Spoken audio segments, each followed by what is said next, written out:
Chapter 980. It seems your friend has given up on you. How do you want to die? Shang looked down at the boy. You.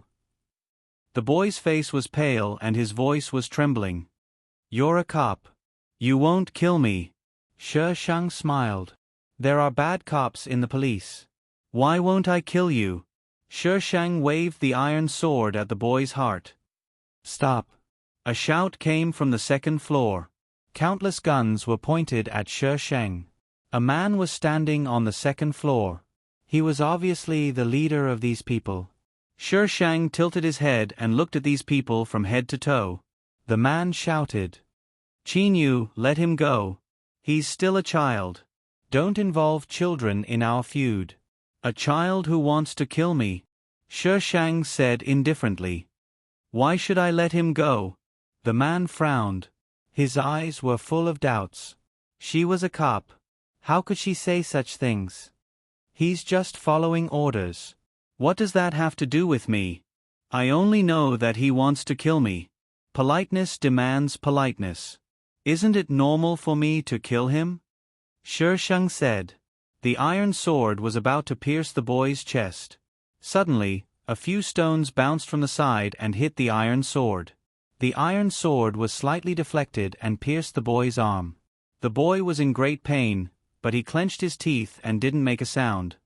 Qinyu, you shouldn't be on the side of justice. A gentle voice slowly spread in the yard. I never said I was on the side of justice. Shang sneered and looked at the higher floor. A woman was standing on the fourth floor.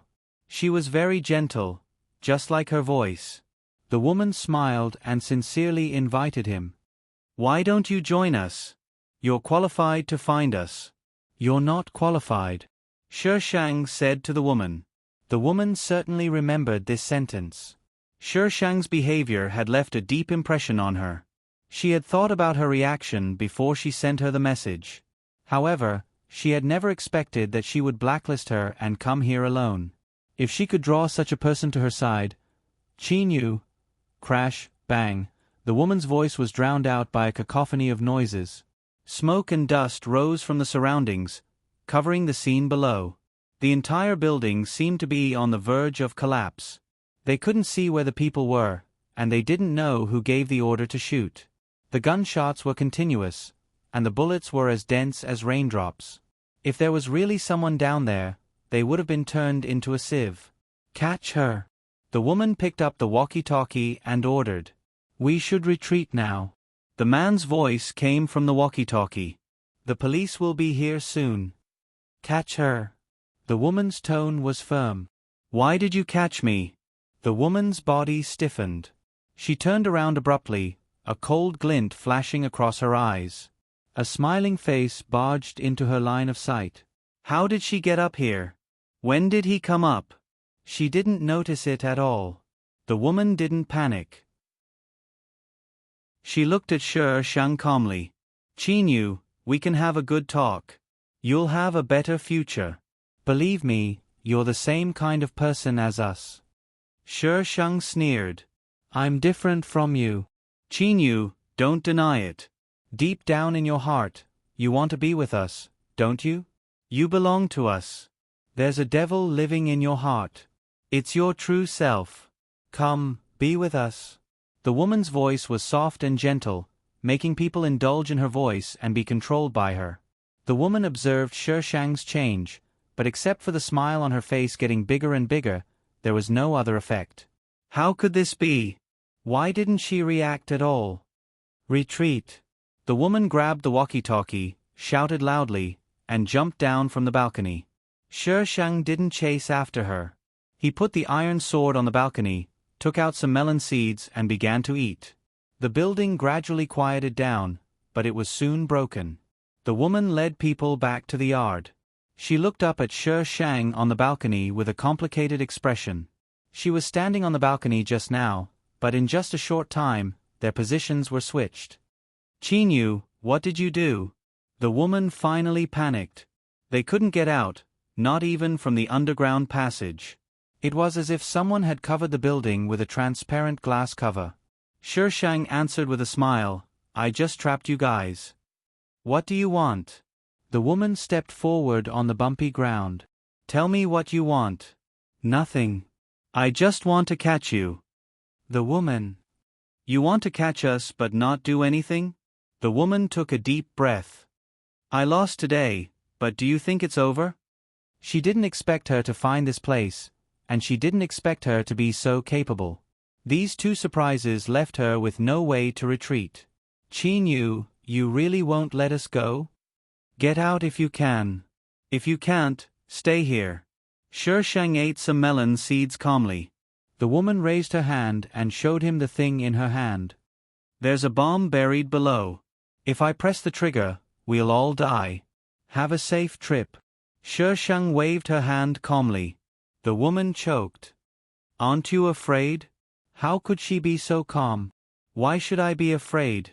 I'm not going to die. The woman's voice gradually became fierce. The bomb buried below is enough to blow this place to the ground. You can't run away. Shi Shang laughed arrogantly. You want to take my life? Dream on. Qin Yu has to pay the price for his arrogant words. Shi Shang's lips curled into a cold smile. The woman's hand trembled. She suddenly doubted whether she had the ability to escape. She was too calm. No matter what Shi Shang did or said, her emotions didn't fluctuate at all. It had been less than an hour since she had appeared, but they had been forced to this point. No matter how powerful she was just a human. The woman looked at the people behind her and nodded. Come on, we're ready. If they couldn't get out, they couldn't be caught by the police. The woman looked up at Shi Shang and said word by word, Qin Yu, it's not over yet. She slowly pressed the red button. Flames rose to the sky. The last thing she saw was the person on the balcony being wrapped in a ball of white light. He rose quickly and disappeared into the sea of fire. Bang! A violent explosion resounded through the sky. The surrounding buildings were affected. Glass shattered and fell like hailstones. The heat wave swept over and set the buildings ablaze. Asterisk, there should be a group name here. Woman, I don't even have a name and I'm dead? That's too casual.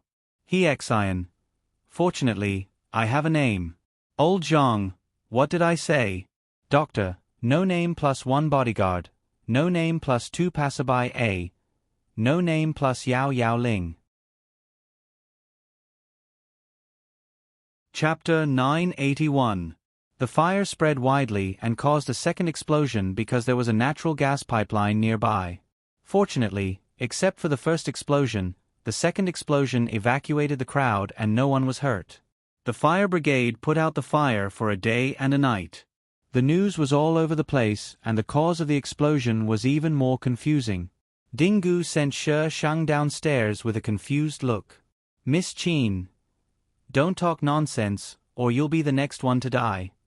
Shi Shang unfastened the seat belt and opened the car door. She got out of the car and bent down slightly to look into Dingu's eyes. If it weren't for Jiangsu, I would have killed you. Dingu understands. Dingu squeezed out a few words with difficulty and his back was full of cold sweat.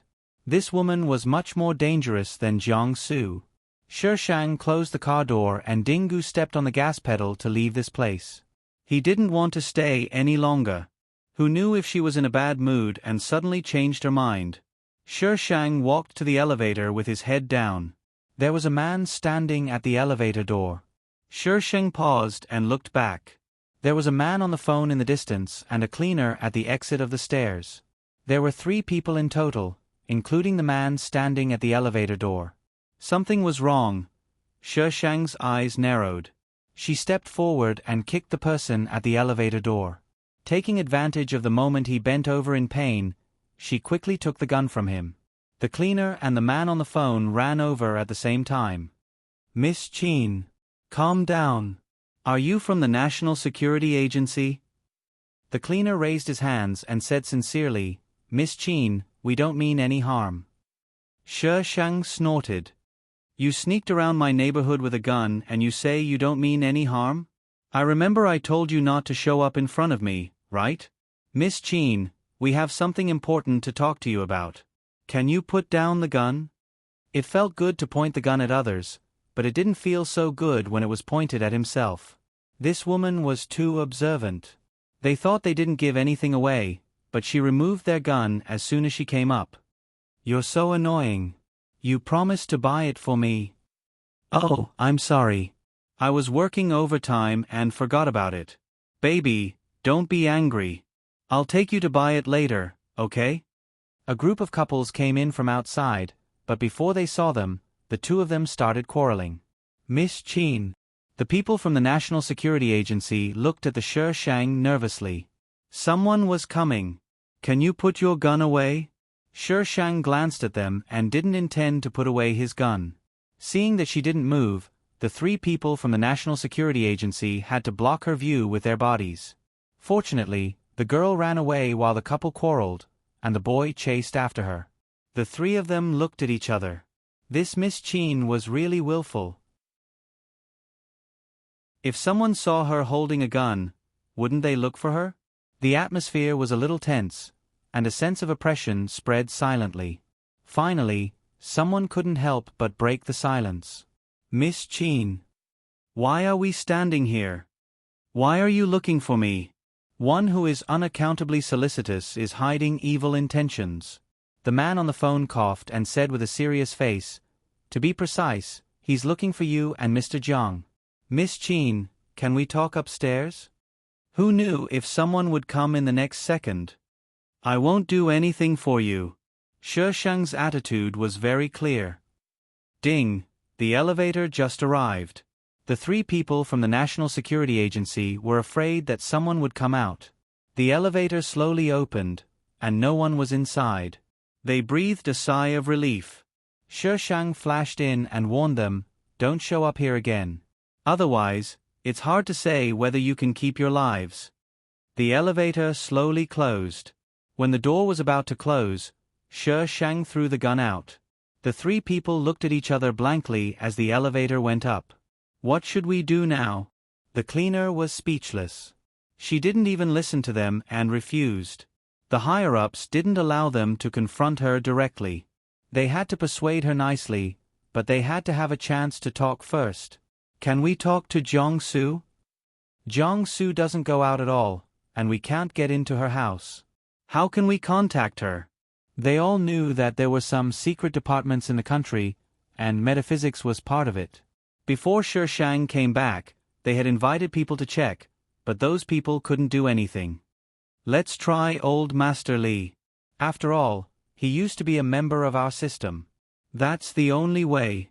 Time is tight. You two go to old Master Li. I'll think of a way. The cleaner suggested. The other two people looked at each other and said, okay. The photos caused 10 deaths and dozens of injuries. The investigation is still in progress. The specific reason for the photos hasn't been released yet. Please continue to pay attention to this channel. As soon as Shi Shang opened the door, he heard the news. Jiangsu was sitting in a mess with his wheelchair on one side. Obviously, he had lost his temper before. Hearing the sound of the door opening, Jiangsu turned around. He pursed his lips and said in a low voice, "Can you help me?" Shi Shang went forward and put him on the sofa. He squatted down and checked his legs. They were red and swollen because of overexertion. Qin Yu. Yes. What's wrong? I'm fine. Shi Shang put down his pants. Why did you lose your temper? When she came out, she called him to tell him that she was safe. It couldn't be because of him. Jiangsu glanced at Shi Shang and pointed to the computer on the ground. The computer hadn't been turned off. Shi Shang saw the video as soon as he opened it. Shi Shang reached out to click on it, but Jiangsu stopped her and shook his head slightly. Don't watch it. There was a hint of uneasiness and pleading in his voice. Shi Shang hesitated for a moment, let go of his hand and closed the computer. He asked calmly, "Who sent it to you?" "Hoda, Red Lotus Society." When she was cleaning up the Red Lotus Society, she had heard about this person. He was the second in command of the Red Lotus Society and controlled half of the decision-making power of the Red Lotus Society. Jiang-Su's fingers clenched, and a strong hatred burst out of his eyes. Everything that happened today was caused by him. Very good. Shi Shang opened his hand, intertwined their fingers, and comforted him softly. I'm by your side.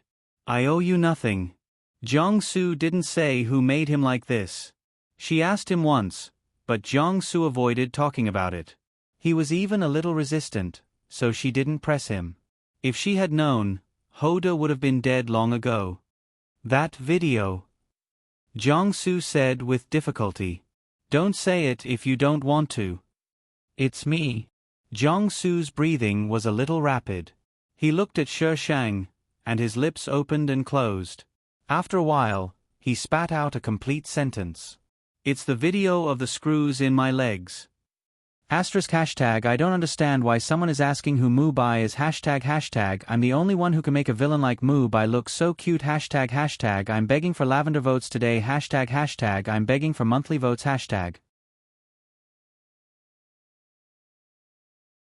Chapter 982. As the second in command of the Red Lotus Gang, Ho Da's strength and strategy were not to be underestimated. He directly uploaded the video to the website. He knew that Jiang-Su would definitely see it. What does he want you to do? Daring to threaten her people, this person must want to go to heaven. Jiang-Su was silent for a while. Project Heavenly Star. What's that? Jiang-Su frowned. It seems to be a list. I saw it when I hacked into the National Security Agency. There's an encryption at the bottom, but I didn't have time to unlock it. National Security Agency. Shi Shang thought of the 3 people who had come to find him just now. Red Lotus Gang, National Security Agency, R. What if it wasn't a newspaper organization? Shi Shang took out his phone and called He X in. Captain He, I want all the case files related to R. Huh? What do you want? It was very noisy on He X's side, and he didn't know where he was. Just send it to me. Shi Shang hung up the phone. He Xin was very busy, but he still sent someone to send the information to Shi Shang. Shi Shang compared the information of the victims in each case, from their birthplace, where they studied, to their family background. Shi Shang looked at the large pile of information with a headache. She flipped through it twice but didn't find any connection between these people. Some of the victims weren't even local. They came from all over the world. What connection could there be? So annoying. She wanted to kill someone to calm herself down. Shi Shang stood up suddenly. Jiang-Su was shocked and looked at her. What's wrong? Shi Shang gritted his teeth. Kill Hoda first. Since he wanted to know about Project Heavenly Star, it proved that he knew something. Tell Hoda that we got it. You want to lure him here? Shi Shang smiled sinisterly. This is the easiest way, isn't it? Compared to her looking for a needle in a haystack, it was better to let him do it himself. He might not believe it. Even if he did, he might not appear in person. Whether he believes it or not, as long as his people appear, it will be much easier to find him. Jiang-Su hesitated for a moment. You alone. Hoda had many people. How could she deal with so many people alone? I'm not afraid no matter how many people they have. Shi Shang snorted arrogantly. Jiang-Su didn't want to let Shi Shang take risks, but how could he resist Ba Daosheng? In an abandoned warehouse, Hoda sat on the sofa with a young man standing opposite him. His whole body exuded a noble and elegant temperament, which was incompatible with this dilapidated space. The space was silent, and no one spoke. Tick-tock, tick-tock. Mu Bai tilted his head slightly and looked at the clock that someone had hung on the wall. What are you doing here? Hoda broke the silence. Mu Bai smiled. Of course it's to take back what belongs to me. Hoda's eyes narrowed, revealing an ominous glint. Your things? What belongs to you? Mu Bai smiled at Hoda. Everything you have now belongs to me. Kid, you're still too inexperienced. Hoda sneered. It's fine for young people to be arrogant, but you're too confident. Do you think I'll let you go when you come here alone? Hoda's men pointed their guns at Mu Bai. As long as Hoda gave the order, he would be shot into a hornet's nest.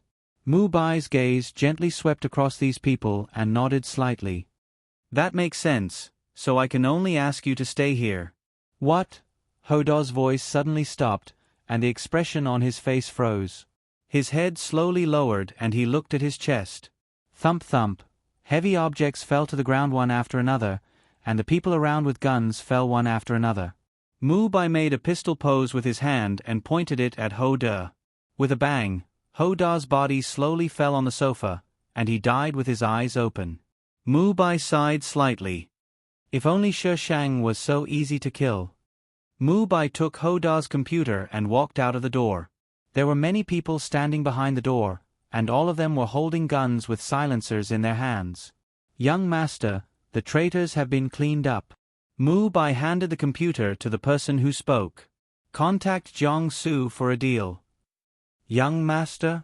What deal? And it was in such a crowded place.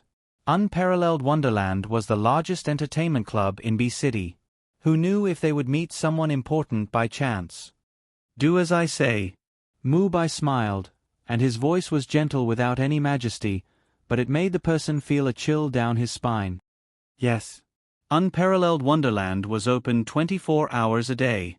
There was no distinction between day and night here, but no matter if it was day or night, there were the same number of people. Mu Bai's men waited at Unparalleled Wonderland for a long time, but they did not see anyone. The appointed time had long passed. Young master, are you still waiting? Mu Bai looked at the phone screen and smiled elegantly. I'm not waiting anymore. She would not come.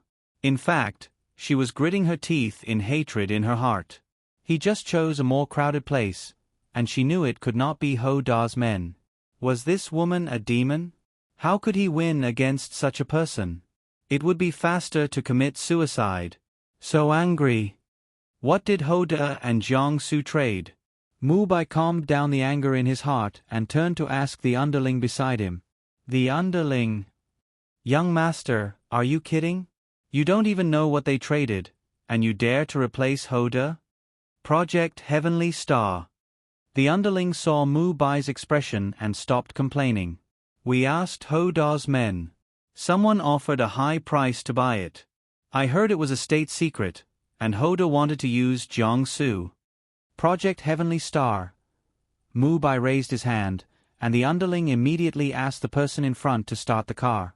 The pitch-black car merged into the traffic and soon disappeared into the night. Shi Shang stood under the door of Unparalleled Wonderland.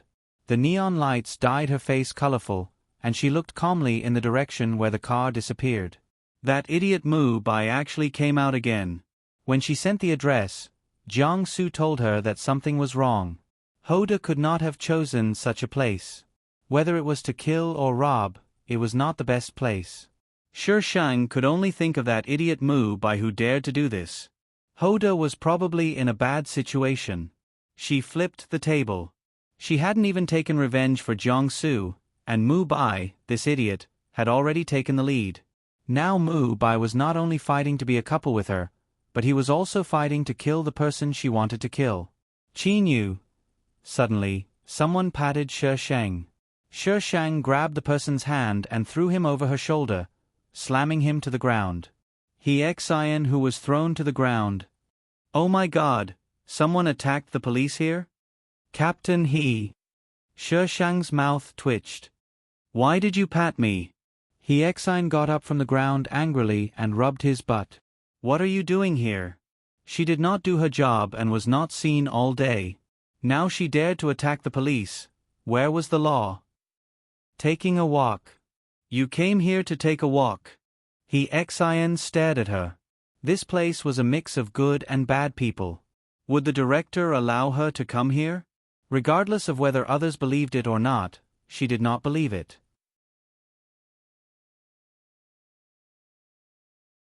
Chapter 983. Why not? Is it written here that I'm not allowed to come? Shi Shang said with a serious face. He Xian grimaced and rubbed his buttocks. I'm not going to argue with you. Since you're here, come in with me. Captain He, You want to treat me to a gigolo? He Xian staggered and coughed violently. Cough, cough, cough. She really dared to say anything. Shi Shang's expression said, I didn't expect you to be like this. He Xian glared at him. Qin Yu, you're a police officer. Don't act like a hooligan. Watch your words. Shi Shang spread his hands. I'm a hooligan in the police force. He Xian. He really wanted to find a place to strangle her. He Xian turned back, suppressed his anger, and said in a low voice, We have some clues about the victim. She was last seen here. Investigating a case. Shi Shang waved his hand disinterestedly. I'm not going. His wife was waiting for him to go back. He Xian grabbed her. Miss Qin, you promised to help me solve the R case. Aren't I investigating it? She didn't play around. She had already destroyed a contact point in the R case and killed so many people. Fine, he didn't know. In the end, Shi Shang went in with He Xian. He Xian found it strange that Shi Shang suddenly changed his mind. Was it because she was in a good mood? Since the victim was last seen here, He Xian naturally went to ask the staff first. However, there were many people here. If they didn't come here often, it would be difficult for them to remember a customer who had only been here once. He asked more than 10 staff, but none of them had seen the victim before. I'm sorry, I really don't remember. The staff returned the photo to He Xian and pointed him in the right direction. You can ask Xiao Xiao. She has a good memory. As long as she has seen someone before, she will definitely remember it. Xiao Xiao. The staff looked around and pointed at a pretty girl standing at the front desk. There, that's Xiao Xiao. He Xian put away the photo and led Shi Shang to the front desk. Xiao Xiao. The delicate and pretty girl raised her head with a standard smile on her face. Hello, is there anything I can help you with? Their names were written on their badges, so it wasn't strange for strangers to call them by their names. He Xian took out his badge. Officer, I have a few questions to ask you. Can I have some of your time? Xiao Xiao was a little confused. She stared at the badge in He Xian's hand for a moment before nodding. Okay. She said something to the person beside her and led He Xian to a quiet place. What does the officer want to ask me? Ordinary people would be nervous when they saw the police, and Xiao Xiao was no exception. She appeared cautious and uneasy. Don't be nervous. I'm just asking about a person. He Xian took out the photo of the deceased. Have you seen this person? Xiao Xiao looked at He Xian and then at Shi Shang, who was leaning against the wall and doing nothing. She hesitantly took the photos. The person in the photo had a pale face and his eyes were closed. He was obviously dead. Xiao Xiao's hands trembled. I've seen her before. He Xian quickly asked. When? Where is it? Who's with her? Xiao Xiao frowned as she tried to recall. It should have been on the 18th. That day, I was about to change my clothes and get off work. When I passed by the toilet, I saw her arguing with someone. Did you see clearly who that person was? Xiao Xiao shook her head. At that time, that person was a little further into the toilet. I only saw this girl. Then someone called me, so I left. Arguing was a small matter here. Waitresses like her, who had no background, basically avoided such things to avoid getting into trouble and losing their jobs. It was not easy to find a job nowadays, and it was even harder to find a job with a high salary. Was it a man or a woman? Xiao Xiao shook her head. At that time, someone had left the door open, and there was music coming out, blurring the sound. You have surveillance cameras here, right? He Xian pointed to a camera above his head. Xiao Xiao looked over and nodded slightly. There are in the corridor, but not in the toilet. Can you take us to see it? Xiao Xiao was a little embarrassed. This requires the approval of the manager. Then take us to the manager. Xiao Xiao took He Xian to the manager. The manager was very straightforward and quickly took him to check the surveillance cameras. However, there was no useful information on the cameras. The toilet was a blind spot, and there was a turn from the toilet. As long as they walked along the wall, the surveillance cameras would not be able to capture them. He only saw the deceased running out of the toilet in a hurry and did not see anyone else. If you think of anything else, give me a call, okay? Xian left his number with Xiao Xiao. When he turned around, he realized that Shi Shang was gone. Did you see my partner? Xiao Xiao pointed to a private room in the distance. I saw her go in just now. Xian walked to the door of the private room. Before he could push it open, the door was pulled open. Shi Shang came face to face with him. What are you doing? Xian looked inside and saw two people lying in the private room. The corner of his mouth twitched. Who are they? Xian squeezed Shi Shang in and checked the two people. After confirming that they were still alive, he heaved a sigh of relief. Who are they? Why did you hit them? They followed me. What's wrong with hitting them? This is considered self-defense. Shi Shang let go of the door. The door closed automatically, and the room fell into darkness. Followed you? Why did they follow you? Who are they? What are you doing behind my back? Who knows? I've offended many people. Xian almost choked on his breath. You've offended many people, but you're still so proud of yourself?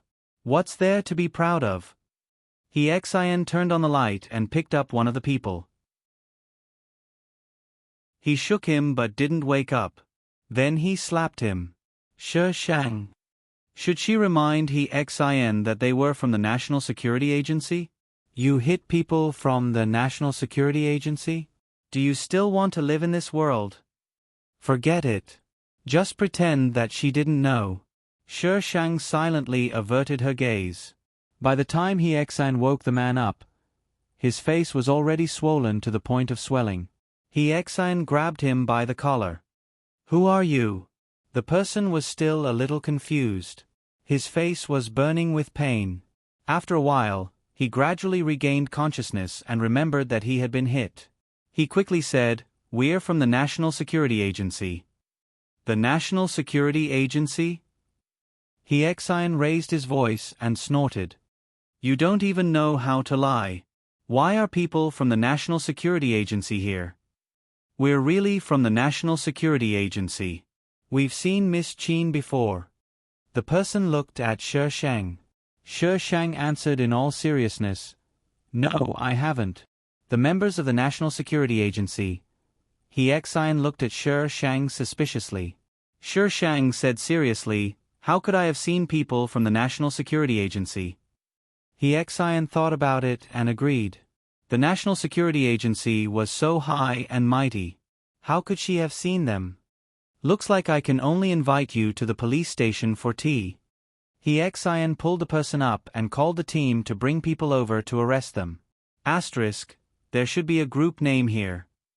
Member A of the National Security Agency, waiting for Captain He to be slapped in the face. Captain He, why would I be slapped in the face? Cherub, because you've been tricked by my Sheng. Shi Shang, I don't know anything. Little Fairy, you have time to chat. Why don't you go and vote? Captain He, angry, Little Fairy, what did you do? Little Fairy, I was just asking for votes. How could I get shot while doing nothing?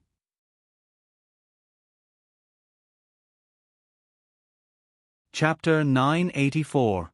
Two members of the National Security Agency were arrested and brought back to the Criminal Investigation Team. Both of them had their documents, and they were verified to be real and valid. Xian, who heard the news, burst into tears. Xian roared at Shi Shang. You said you didn't know them. Why are they really from the National Security Agency? I really don't know them. Shi Shang looked honest. Why did she record a passerby's background? The mark she made was probably a henchman of the National Security Agency. Xian gasped. The director has received them personally. You can go in by yourself. He didn't want to go in and be scolded. Shi Shang curled his lips. Two henchmen of the National Security Agency are qualified to be received by Qin Yi. Shi Shang opened the door and went in. In the office, Qin Yi was sitting behind the desk. Two members of the National Security Agency were standing. Their attitude was very friendly. Qin Yi was uncomfortable. The two men asked them to sit down, and they said they didn't bother, just stand. They asked them to drink water. They were not thirsty. Miss Qin. Shi Shang went in and the two men called in unison. Qin Yi. What's going on? Shi Shang glanced at them before looking away with an obedient face. Dad. The members of the National Security Agency. They may have met a fake Qin Yu. How can that ferocious woman be so well behaved? Director Qin, we have something to talk about with Miss Qin. I don't know. Before Member A of the National Security Agency finished his words, he received a cold look from Shi Shang. He felt a chill in his heart and quickly changed his words. I don't know if Miss Qin can go out and talk? Qin Yi stood up nervously. Qin Yu is not sensible. I will make up for the damage caused to you. Please don't mind. Xiao Yu, you apologize to them. Member B of the National Security Agency explained. Director Qin, you misunderstood. We followed Miss Qin first. We are looking for Miss Qin for other things. The other man nodded in agreement. Qin Yi was not relieved. Instead, he was more nervous. I don't know what it is. How could his daughter have anything to do with the National Security Agency? Director Qin. Member A of the National Security Agency was embarrassed. Director Qin, don't worry. We will not harm Miss Qin. If they wanted to harm her, they had to have the ability to do so. Qin Yi frowned and looked at Shi Shang. What's going on? What did you do outside? Shi Shang blinked innocently. I didn't cause any trouble. Qin Yi obviously didn't believe it. You didn't cause any trouble. Shi Shang rolled his eyes. What can I do if they insist on looking for me? The people of the National Security Agency promised not to hurt the Shi Shang. Qin Yi couldn't stop them, so he arranged a meeting room for them. Shi Shang pulled out a chair and sat down, placing his feet on the table like a big shot. What do you want? The two of them looked at each other. Miss Qin, we're here to ask for your help. Shi Shang snorted. What right do you have to ask for my help? The entire National Security Agency didn't dare to do anything to her. Indeed, they weren't qualified to ask for her help. We will pay you. I don't have anything I want. She had plenty of ways to get what she wanted. The members of the National Security Agency were speechless. Couldn't they have a proper chat? The director was right. They were not afraid that she had desires, but they were afraid that she had no desires. She didn't want anything. What did they want in exchange? Member B of the National Security Agency took a deep breath. Miss Qin, we can provide you with information about the R organization. Why do you want to provide it to me? Shi Shang raised his eyebrows. Since the National Security Agency knows about this organization, why don't you clean it up? To tell you the truth, Miss Qin, the National Security Agency has been trying to clean it up, but the people of the R organization are very cunning. 15 years ago, we wanted to clean it up, but the operation failed. The R organization disappeared for 15 years. At this time, they suddenly appeared, all for one thing. The Star Plan. The Star Plan was established as early as 20 years ago. In 5 years, the plan matured. But 15 years ago, the whole plan was hit hard and put on hold. A few years ago, the plan was put forward again, and a lot of manpower and material resources were invested. Now, the final results have been achieved. What is the Star Plan? The two members of the National Security Agency looked at each other. Miss Qin, we can tell you, but you have to promise to help us and sign a confidentiality document. Shi Shang waved his hand. Then you don't have to say anything. It's easy to be silenced if you know. The members of the National Security Agency. They really couldn't answer this conversation. Couldn't they follow the normal routine? Shi Shang got up and left. The two members of the National Security Agency quickly caught up with her and handed her a USB drive. Miss Qin, to show our sincerity, will provide this information to you for free. Please consider it carefully. This concerns the entire country. Shi Shang glanced at the USB drive and said indifferently, I don't deserve it. The people from the National Security Agency choked again. They had been in the National Security Agency for so many years, and this was definitely the most difficult person they had ever met. Shi Shang returned to his office. Hua Xiao was actually there. He was still wrapped in bandages and was analyzing the case with someone. Not many people noticed her entering. The identity of the deceased had been confirmed. She was a foreigner, 23 years old, and had come to be for a vacation. It was said that she was about to get married. This trip was her last single trip. However, the single trip had turned into a death trip. They still didn't know why she had gone to the fortuitous encounter and who had argued with her. Her parents are both professors and have a good reputation. She had a child when she was old, and she has an older brother who works at the research institute. Shi Shang's indifferent expression changed. She strode to her seat, turned on her computer, and typed on the keyboard.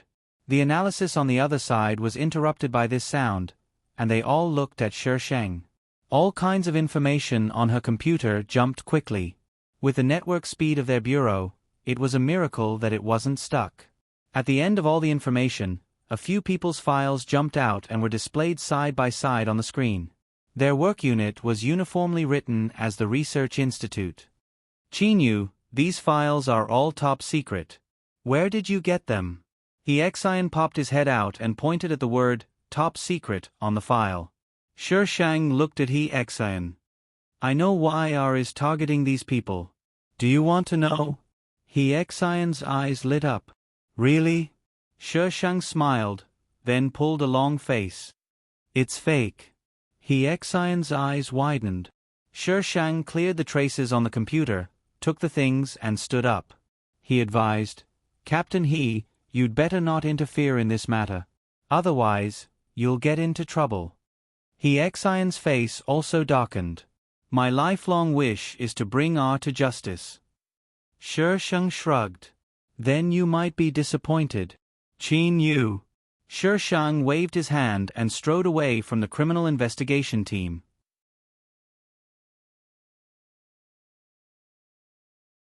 Chapter 985. Shi Shang was looking for her car in the parking lot of the police station, but she couldn't find it. Someone had stolen her car. Miss Qin, how about I give you a ride? The window of the car beside her suddenly rolled down, revealing a rather amiable face that was looking at her with a smile. It was the most powerful man in the National Security Agency, Shui Zhengyi. No one dared to stop him from stealing a car from the parking lot. Shi Shang looked at him coldly.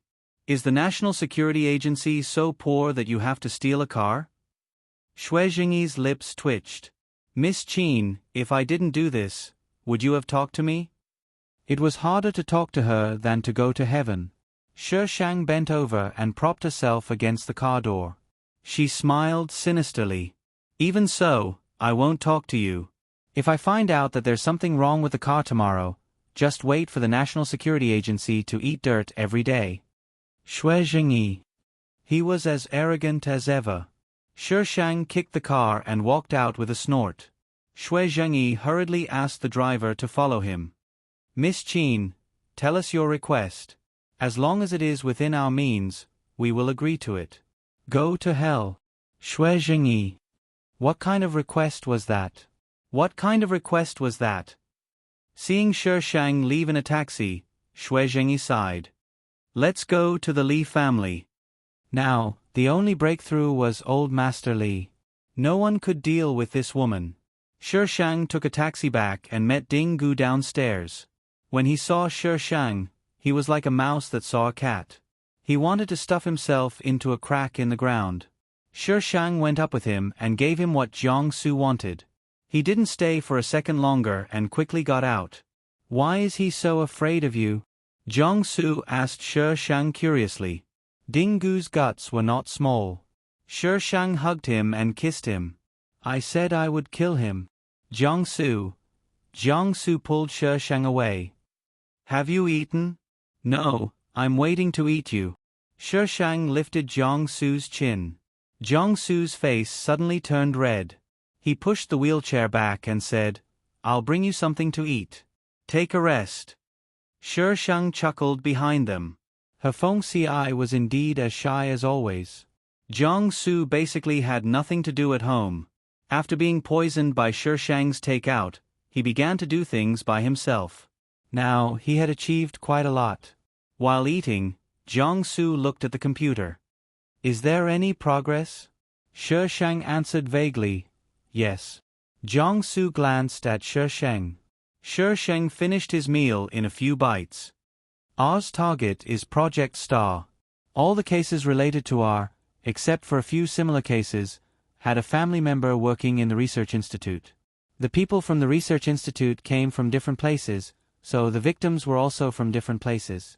After these people died, the people who worked in the research institute left one after another. This was a threat. They were forcing the researchers out of the institute." The people from the National Security Agency said that Project Star was put on hold 15 years ago. It must be because some people quit that Project Star was put on hold. Now that Project Star was brought up again, ours people started to kill again because they didn't want to see Project Star succeed. The files of all the people who worked in the research institute were absolutely confidential. The fact that I could get these files proved that they had a mole. What about the Dong Corporation's case? The Dong Corporation is famous enough. I just used their fame to let people know that they have always been there. If the people from back then were still there, they would definitely be afraid when they heard the news. Jiang Su said, "But they have also been exposed. You also said that those people are crazy. Is there anything they won't do?" Jiang Su frowned slightly. "What exactly is Project Star? Was it worth these people going through so much trouble to come up with so many plans?" Shi Shang shrugged. "It will definitely change the structure of the world." Shi Shang raised his eyebrows at Jiang Su. "Let's see what this Project Star is." There was no information about Project Star in the National Security Agency. That was because Project Star was not in the National Security Agency, but in the Research Institute. Jiang Su was speechless. "Qinyu, have you forgotten that you are a policeman?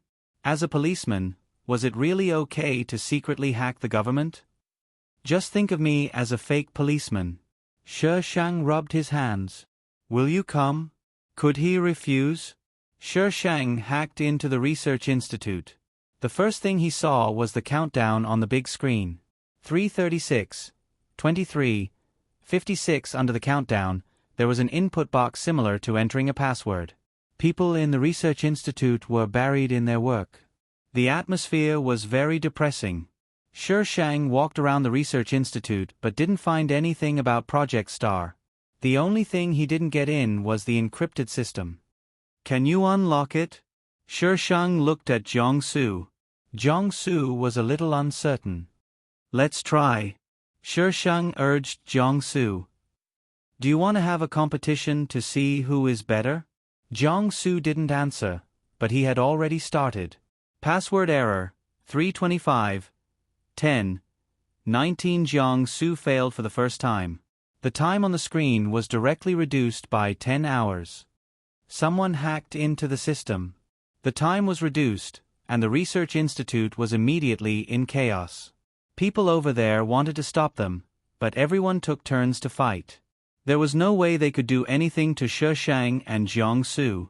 Password error, 3126, 47, password error, 265, 50, 06. There were several password errors in a row.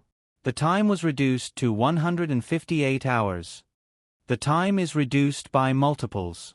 Shi Shang raised his chin to Jiang Su. "Jiang Su, so you made so many mistakes just to find this pattern?" Ring.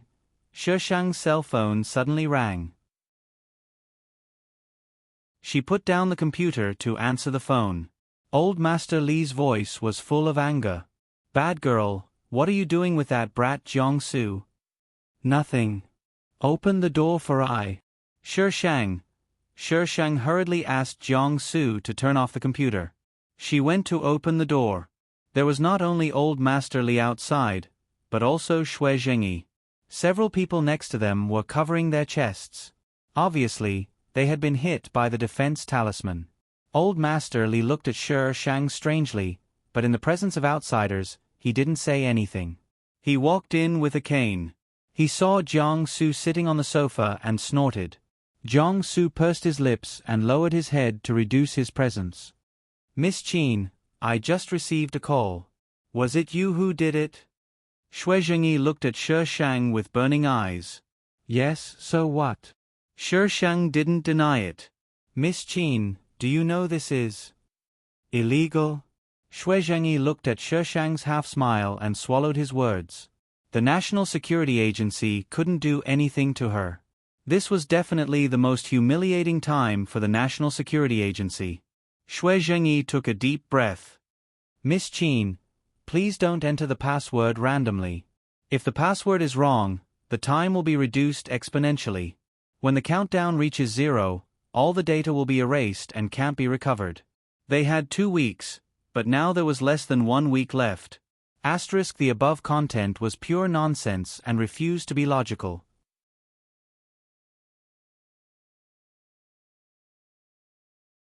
Chapter 986. So the star plan is in there? Xue Zhengyi hesitated and nodded. Yes. Xue Zhengyi looked at Old Master Li and Old Master Li understood. Xiao Yu, if you have the ability, help them. He had no idea when his granddaughter had learned these skills. Grandpa, these people are good at kicking us to the curb after we've outlived our usefulness. If I help them 1 second, they might try to kill us the next second. Shi Shang speculated maliciously. Xue Zhengyi was unhappy. Miss Qin, please don't slander us. They were not such people. Xiao Yu. Old Master Li shook his head in disapproval. Although he was no longer in the system and the rules were different from when he was still there, he believed that they would not do such a thing. Old Master Li and Shi Shang talked for a long time. He was just trying to persuade Shi Shang and didn't use his status as an elder to pressure her. Shi Shang was still unhappy and Xue Zhengyi was disappointed. At this moment, he received a phone call and he was in a bad mood after listening to it. He put down the phone and looked at everyone present. There are only 12 hours left. It's none of my business. I didn't touch it. Shi Shang raised his hand to clarify. Xue Zhengyi knew that she didn't touch the computer. Jiang Su sat quietly beside her and lowered his head. He didn't touch the computer either. There were other hackers who had hacked into the system. Xue Zhengyi's phone suddenly vibrated. Someone had sent him a picture. Xue Zhengyi stared at the picture and put it in front of Shi Shang. Miss Qin, do you still want to refuse? Shi Shang glanced at the picture. There was a row of words under the countdown. Qin Yu, you idiot. I can't open it. Ha ha ha. Shi Shang's name had been crossed out and replaced with Qin Yu's, but she still recognized him. Mubai. F***ck. This idiot is provoking I again. Where's I's sword? Shi Shang stood up and was about to leave when Old Master Li stopped him with his walking stick. Where are you going? Shi Shang said word by word, to kill that idiot. Everyone, you want to kill someone just because of a disagreement? And in front of so many of them who could be considered police officers? Well, she was a police officer herself. Miss Qin, do you know who this person is? Tell us and we'll catch him. Shi Shang gave him a disdainful look. If you can catch him, I'll write my name backwards. Get out of my way. Miss Qin. Shi Shang suddenly pulled out his sword and pointed it at Xue Zhengyi. If you keep talking nonsense, I will cut you down too. Xue Zhengyi. Where did you get that sword from? Shi Shang carried Jiang Su to the wheelchair and looked at Old Master Li. Grandpa, are we leaving? Elder Li. Xue Zhengyi looked at Elder Li. Old Master Li had only come to persuade Shi Shang and had no intention of standing on Xue Zhengyi's side. When Shi Shang called him, he looked at Xue Zhengyi apologetically and sighed. His granddaughter's capabilities were probably greater than he had imagined. Shi Shang's lips curled into a sinister smile. You should be glad that you're not here to threaten my grandfather. Shui Zhengyi. Shi Shang sent Old Master Li back and left Jiangsu behind. He went to look for that idiot Mu Bai alone. Is everything ready? Mu Bai looked at his subordinates. According to young master's instructions, the Li family and the Qin family have buried the bomb. The man hesitated for a moment and asked the question in his heart. Young master, what are we waiting for? They were in the wilderness and there was no one around. The signal was poor and they had to climb a tree to make a call. He really didn't understand why the young master wanted to come here. Even if the bomb exploded, it wouldn't hit them. Why did they have to come so far? Waiting for death. Mu Bai coughed and changed his words. Waiting for someone. The man was dumbfounded. He definitely didn't hear wrongly. The young master said that they were waiting for death. Take your men and leave. Mu Bai waved his hand elegantly. Young master. Mu Bai looked over and the man immediately fell silent. He took his men and left, leaving Mu Bai standing alone in the wilderness. As soon as the man left, Mu Bai turned and ran away. Only an idiot would wait for death. He had sent those people away so that Shi Shang wouldn't be able to find him through anyone. He didn't believe that she could find him. Shi Shang went to the place where Mu Bai had been and saw a letter pasted on a tree branch. The words on the letter were very small and he couldn't see what it was from a distance. Shi Shang looked around and made sure that there was no danger before approaching the tree branch. But just as she approached the tree branch, a circular wall of numbers suddenly rose from the ground and quickly closed around her. Shi Shang raised her head to look at the flickering numbers and narrowed her eyes. High-tech. Mu Bai, this idiot, could actually come up with such a thing. Shi Shang looked away and calmly looked at the letter on the tree branch. If you can't solve the password, the Li family and the Qin family will explode. You only have 2 hours left. It will take you 1.5 hours to get to a place with internet. Half an hour is only enough for you to solve the password. Of course, you still have your sword. So, in order to slow you down, I have prepared some desserts for Miss Shi Shang. I hope Miss Shi Shang will like them. The words were very arrogant, completely different from the suicidal maniac who would kill himself without saying anything. Shi Shang took out his sword, raised it in front of his eyes and flicked it gently. It seems that someone doesn't know you well. Shi Shang raised the iron sword and prepared to hack it down. The numbers suddenly started to form into words. Miss Shi Shang, I advise you not to hack it down. If you hack it down, the power of the sword will be magnified infinitely. This world will notice that you are an outsider and will kill you. Shi Shang, my idiot is so smart. She has actually learned to be careful. Do you think that I don't dare to hack it down? Shi Shang swung the iron sword down fiercely. The iron sword hit the wall of numbers, creating countless sparks and electric currents. All the numbers gathered together and shot up into the sky, connecting to the horizon.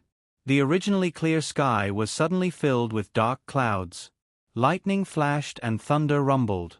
Heaven and earth were filled with deafening sounds as the lightning struck down along the line of numbers. The purple light was about to engulf Shi Shang. Her body slammed into the wall of numbers, which was already starting to weaken. She fell to the ground outside and rolled on the ground. Damn that idiot Mu Bai! Shi Shang quickly retreated and threw an energy ball to blow up the wall of numbers that had not completely disappeared. Then, he sat on the iron sword and sprinted all the way to avoid the lightning behind him. Shi Shang sat on her sword and watched the scenery pass by below her with a calm expression. After a while, she took out a talisman and folded it into a triangular shape with the letter from before. She made a strange hand gesture and the triangular talisman shot out from her hand. It turned into a ray of yellow light and flew forward. The yellow light first went forward and then turned back. It kept changing directions. Shi Shang did not know how many times it turned before it finally stopped. Don't ask why my Shang was schemed against by Mu Bai. Mu Bai is not an idiot. How can he be stupid if he can be my Shang's enemy? Don't worry, I still love my Shang. Mu Bai will not last more than 3 seconds. Today. I beg for violet flavored tickets.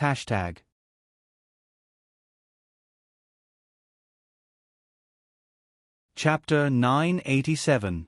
The yellow light stopped at a desolate mountain. From above, Shi Shang could only see desolation. There was no trace of anyone. Where was that idiot Mu Bai hiding? Shi Shang looked around. There was no one. Very well. Let's blow it up. I've already been struck once. I'm not afraid of being struck a second time. I have nothing to fear. Shi Shang took out an energy ball and threw it down. The energy ball had a very wide range. Large pits appeared one after another. The majestic air current was like the waves of the sea. Wave after wave spread into the distance. Trees collapsed in one direction. It was as if the end of the world had arrived. It was a shocking scene. Shi Shang, are you crazy? An angry roar sounded from below. Mu Bai was standing in the empty space between two large pits. His neat clothes were charred, probably because of the energy ball. He didn't look like a gentleman at all. Was this woman trying to destroy this world? Shi Shang looked down at him from above. His lips curled into a mocking smile. I've been crazy for a long time. Did you just find out? Mu Bai. He should just kill himself first. No, it's such a loss. Mu Bai looked up at Shi Shang. His eyes darted around quickly. He tried to maintain an elegant smile on his face. Miss Shi Shang, how did you find me? He threw away his phone and the people around him. How did she find him? This didn't make sense.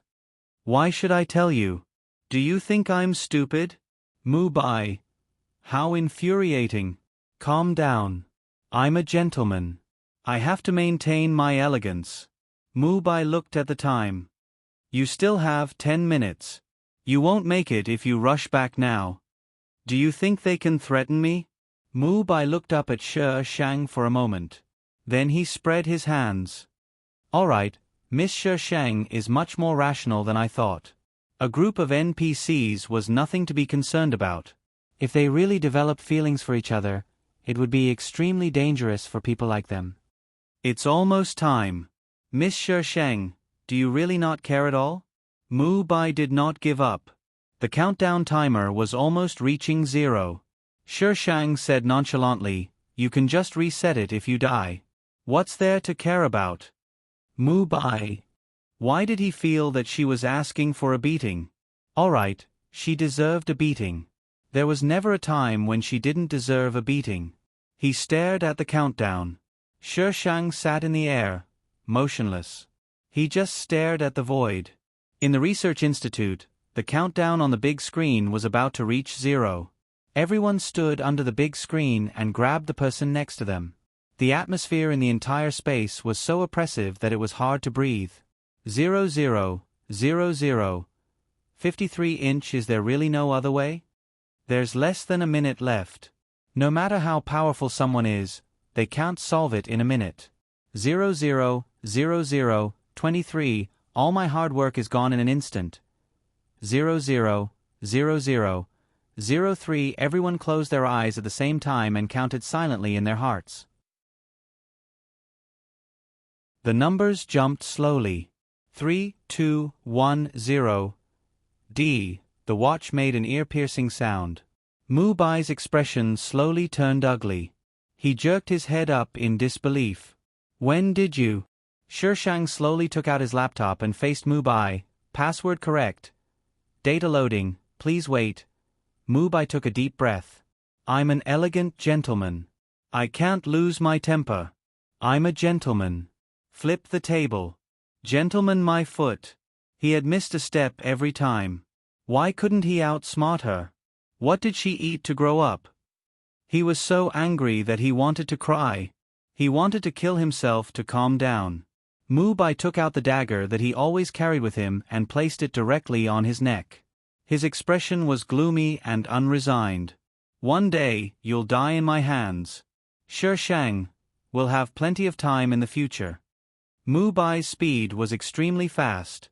Almost as soon as he finished speaking, his hand had already slid down. The dagger left a gash on Shi Shang's fair neck. Blood splattered everywhere. Shi Shang. Didn't he feel pain? Why did he kill himself every time? Who the hell wants to have plenty of time in the future with you? Idiot. Why didn't you catch him? Why did you catch him? What could you get out of him if you caught him?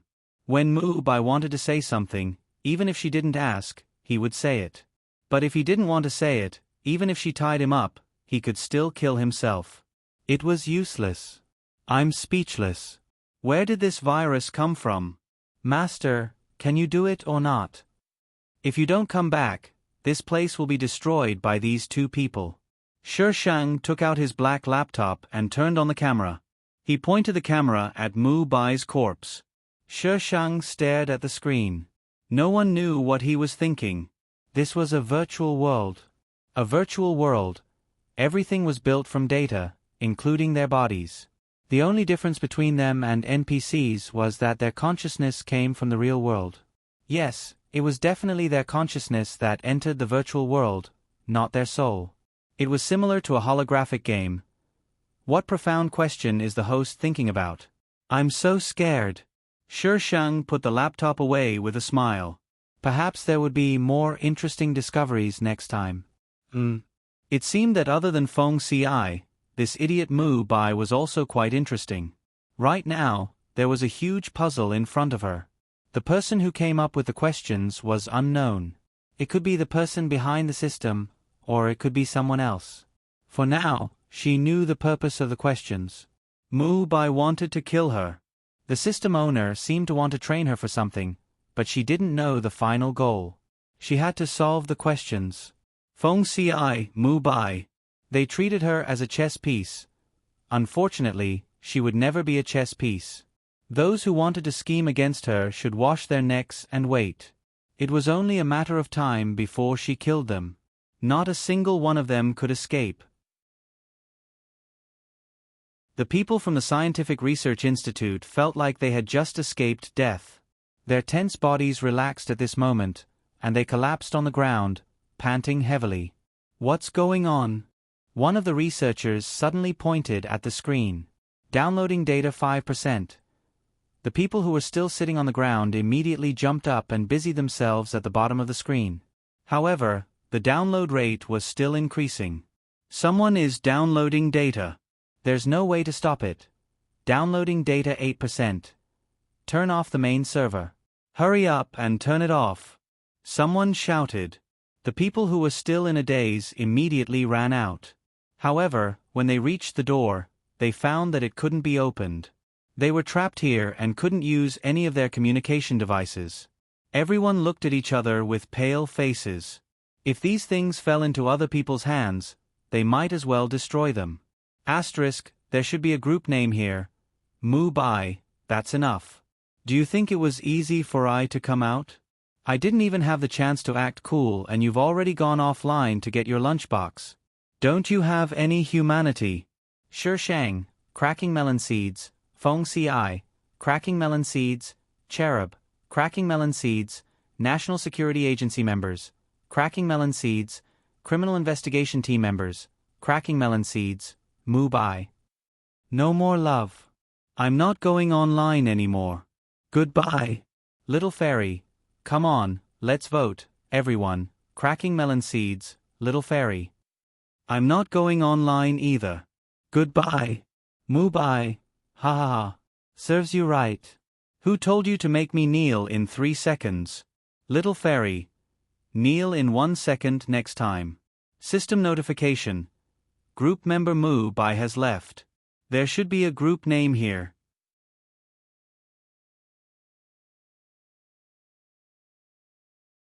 Chapter 988. When Shi Shang was about to leave, there was a sudden burst of thunder in the distance, and a dark cloud quickly swept towards her. Shi Shang. You're really going to chop me, LZ? Calm down. It's not like I haven't been hit by lightning before. I'm not afraid. Run. Iron sword.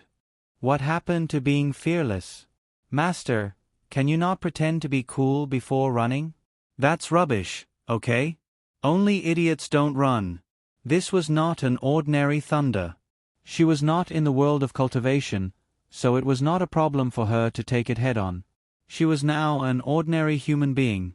If she was hit by it, Wouldn't she die like Mu Bai? I refuse to die. Therefore, the people of B City were lucky enough to see a dark cloud hovering over B City, sometimes in the east and sometimes in the west. The thunder was deafening, but it did not strike. Everyone was dumbfounded. What the hell? Now even a thunder was so unique. This was indeed an era of individuality. Shi Shang returned to the Li family with a tired face. Old Master Li and Jiang Su were sitting on the sofa, and the atmosphere between them was a little heavy. As soon as Shi Shang entered the door, Old Master Li stood up. Xiao Yu, come with me to the study. Shi Shang shrugged at Jiang Su. Jiang Su hid the obscurity in his eyes and smiled slightly. Xiao Yu. She was flirting with him right in front of him. Did she still have him in her eyes? Old Master Li had a lot of questions. If he did not ask, he would not have a good life. The only thing Old Man Li was curious about was Shi Shang's strange abilities and what she had done just now. Shi Shang casually came up with a reason that was barely believable. Old Man Li didn't quite believe it, but Shi Shang spoke with a deadpan expression. In the end, Old Master Li had to believe him. He knew that his granddaughter must be hiding something from him, but he was old and did not want to care about young people's affairs. He just warned Shi Shang not to do anything illegal. But thinking about what she had done before, Old Master Li felt that these words were a slap in the face. His granddaughter had suppressed the National Security Agency. Now that things had come to this, he could only hope that his granddaughter's ability would always make the National Security Agency fear her. Otherwise, Jiang Su, that child. Old Master Li was so worried that he didn't say anything for a long time. Grandfather, what do you want to say? Is he unable to stand up? If he could not stand up, then how could he be together with Xiao Yu? Moreover, he was the #1 target of the National Security Agency. Old Master Li felt that he had passed down all his rebellious traits to his granddaughter. Otherwise, why would he feel that his granddaughter being so awesome seemed to be pretty good? He just needs to recuperate for a while. He can stand up, Shi Shang explained calmly. Xiao Yu, do you know how dangerous you are now? Jiang Su himself was. How could he protect her? It was all because of Jiang Su that everything became so strange. Since meeting Jiang Su, his granddaughter seemed to have changed into a different person. Grandfather, no matter how dangerous it is, I can deal with it. You just have to stay at home. Old Master Li. Was this arrogant girl really his granddaughter? She must have been replaced by someone else. After comforting Old Master Li, Shi Shang quickly took Jiang Su away. As for the bomb Mu Bai buried outside the Li family. Anyway, even if it exploded, the Li family would be fine, so Shi Shang didn't care. As soon as Shi Shang stepped out of the Li family's courtyard, Shui Zhengyi arrived with his men. Knowing that Shi Shang had left, they rushed to her place. But Shi Shang took Jiang Su to the hospital for a checkup. It was already an hour later when Shui Zhengyi found her. Shui Zhengyi broke down. Why was she still in the mood to take Jiang Su for a checkup after such a big thing happened? Miss Qin, I have already helped you unlock the password. What else do you want? Shi Shang glared at Shui Zhengyi. He didn't even receive the reward. Why was this idiot still pestering him? Shui Zhengyi took a deep breath. Miss Qin, someone is downloading the data. Once the data gets out, no one knows what will happen. Please help to stop it. Shi Shang rolled her eyes. It's none of my business. She was not the one who was downloading the data. Shui Zhengyi. Where was the elegance of a girl? Could you please not make it your business? Shui Zhengyi stood up and bent 90 degrees. Miss Qin, I beg you. Click. Jiang Su's family. The nurse shouted at the door. Shi Shang stood up, walked around Shui Zhengyi and went in. The door gradually covered her figure. Director Shui. The man next to him called carefully. In the end, this Qin Yu was a weakness that could be used against her. Why did they have to beg her so humbly? Shui Zhengyi knew what his men were thinking. They had to get the blackmail first. She dared to act so unscrupulously not because she was blindly arrogant. She had arranged everything. If his men dared to touch those people, the entire National Security Agency would be destroyed. Just when Shui Zhengyi was at his wit's end, the criminal investigation team suddenly sent a message that they had found the base of our organization. Shui Zhengyi suspected that the person who downloaded the data was a member of our organization. When he heard the news, he immediately rushed over with his men. The leader of the criminal investigation team was He Xin. They had caught the murderer who killed the girl. Under their interrogation, the murderer confessed some things, including the location of the base. He Xin had already sent people to investigate. It was indeed the base of our organization. The operation was surprisingly smooth. They caught everyone easily. Perhaps these people did not expect their men to confess. But when they interrogated them, they found that these people were not from our organization at all. They were all hired by someone who said that they would be paid to stay there. Who knew that they would be caught and brought to the police station? The criminal investigation team was a little discouraged. They had been busy for half a day, but the people they caught were a group of people who did not know anything. The atmosphere in the police station was very depressing. "Brother Zhang, what are you holding?" Ai met old Zhang at the door. Her eyes fell on the package in his hand. Old Zhang shook his head. "I don't know. Someone sent it here just now. I'm going to give it to Captain He." Ai looked at the package and said, "Aren't you going to find a few witnesses to question them? I'll help you send it in." Old Zhang did not think much and handed the package to Ai. "Okay, I'll go first." Ai held the package. She had a feeling that there was something very important in the package. She struggled for a while and quickly went in the direction of the toilet. She pushed open all the toilet doors. After making sure that there was no one, she went in and carefully opened the package. There was a map in the package. It was a map of B City. But there were a few places that were marked with "are written in red" beside them. What was this? There was only this map in the package. There was nothing else.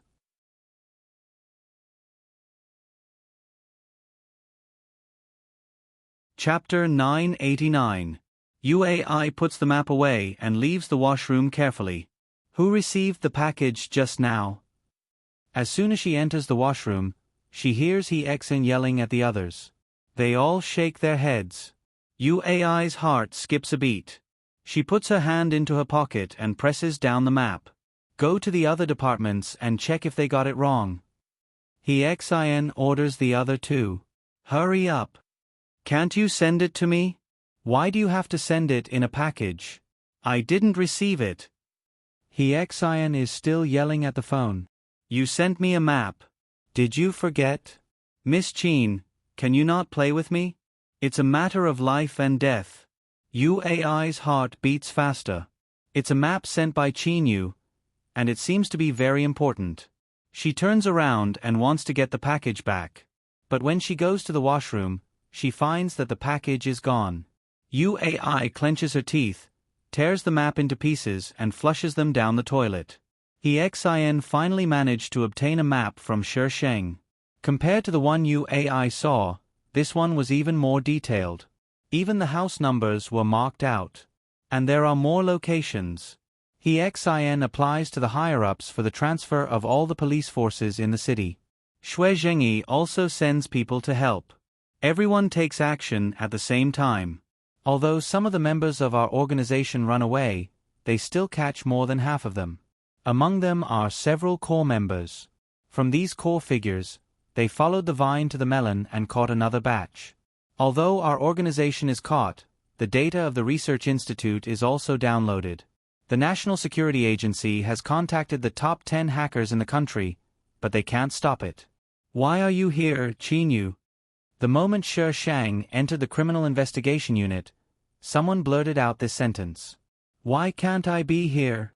Shi Shang gives him an angry stare. She hasn't resigned. She is still a police officer. That person chokes and says in his heart, "You skip work every day. Who knows if you will come or not?" Right now, the Criminal Investigation Unit was busy with R's case. Everyone was as busy as camels.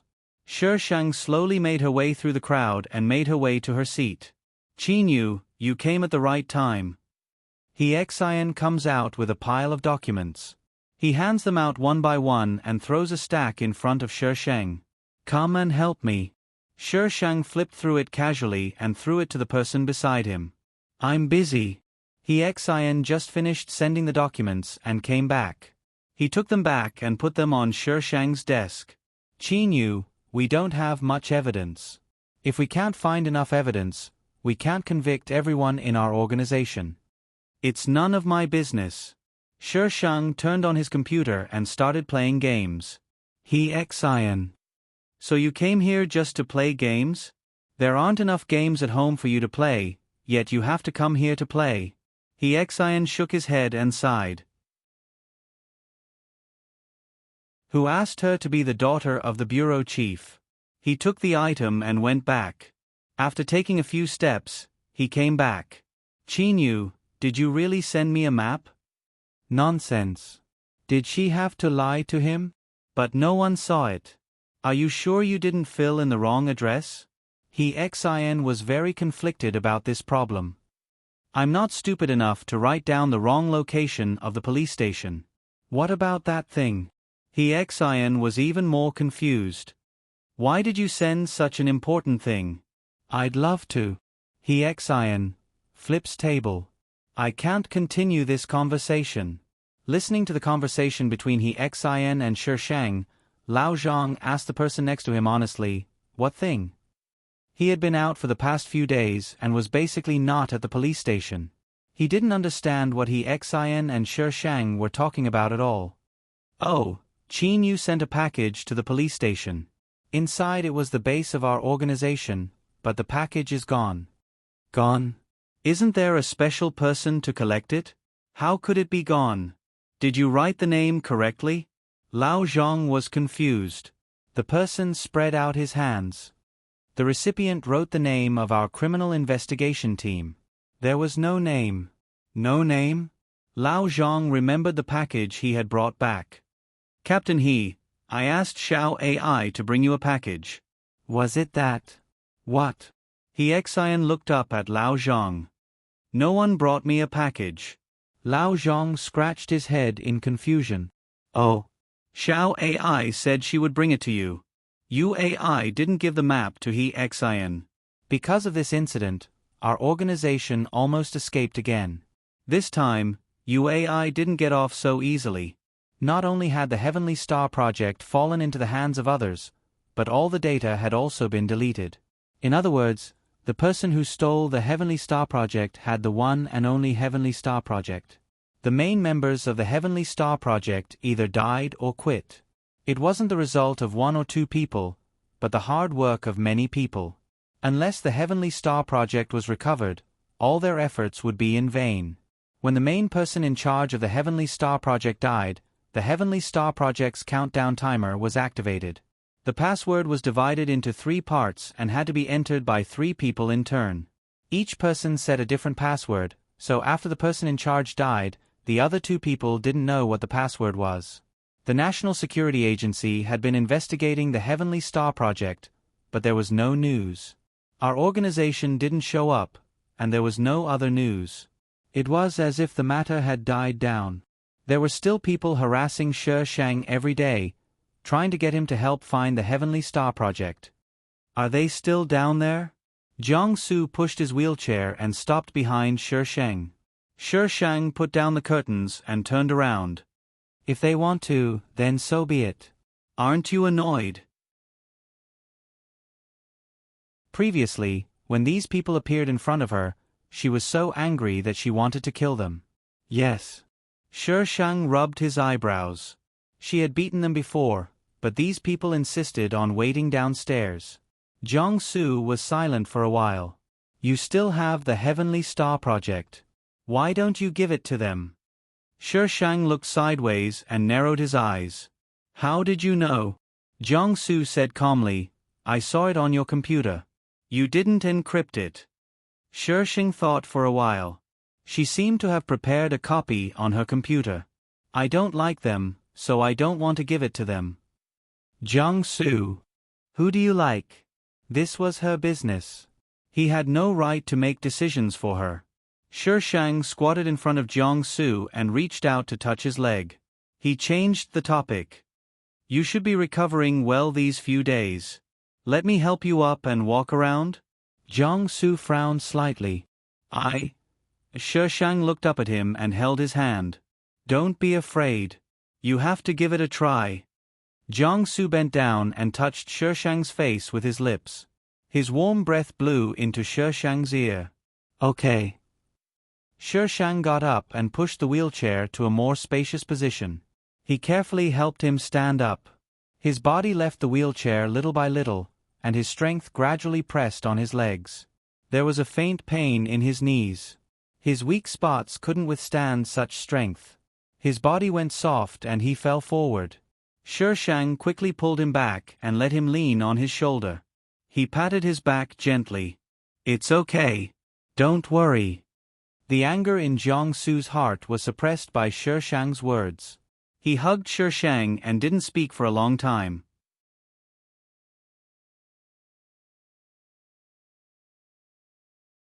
Chapter 990. The room was silent, and the light outside the window, through the swaying curtains, faintly penetrated. There was a slight bulge on the bed. Sher Shang didn't turn on the light and went straight to it. Don't pretend, I know you didn't sleep. She was familiar with everything about him, sleeping and not sleeping. But Jiang Su didn't move, half of his head was buried under the quilt. Sher Shang lifted the quilt and reached out to untie his clothes. Jiang Su opened his eyes suddenly and grabbed Sher Shang's hand. Why don't you pretend? Sher Shang took back his hand disappointedly. Jiang Su turned over and turned his back to Sher Shang. Sher Shang, what's wrong with his temper? Where did this temper that was even more difficult to please than the female lead come from?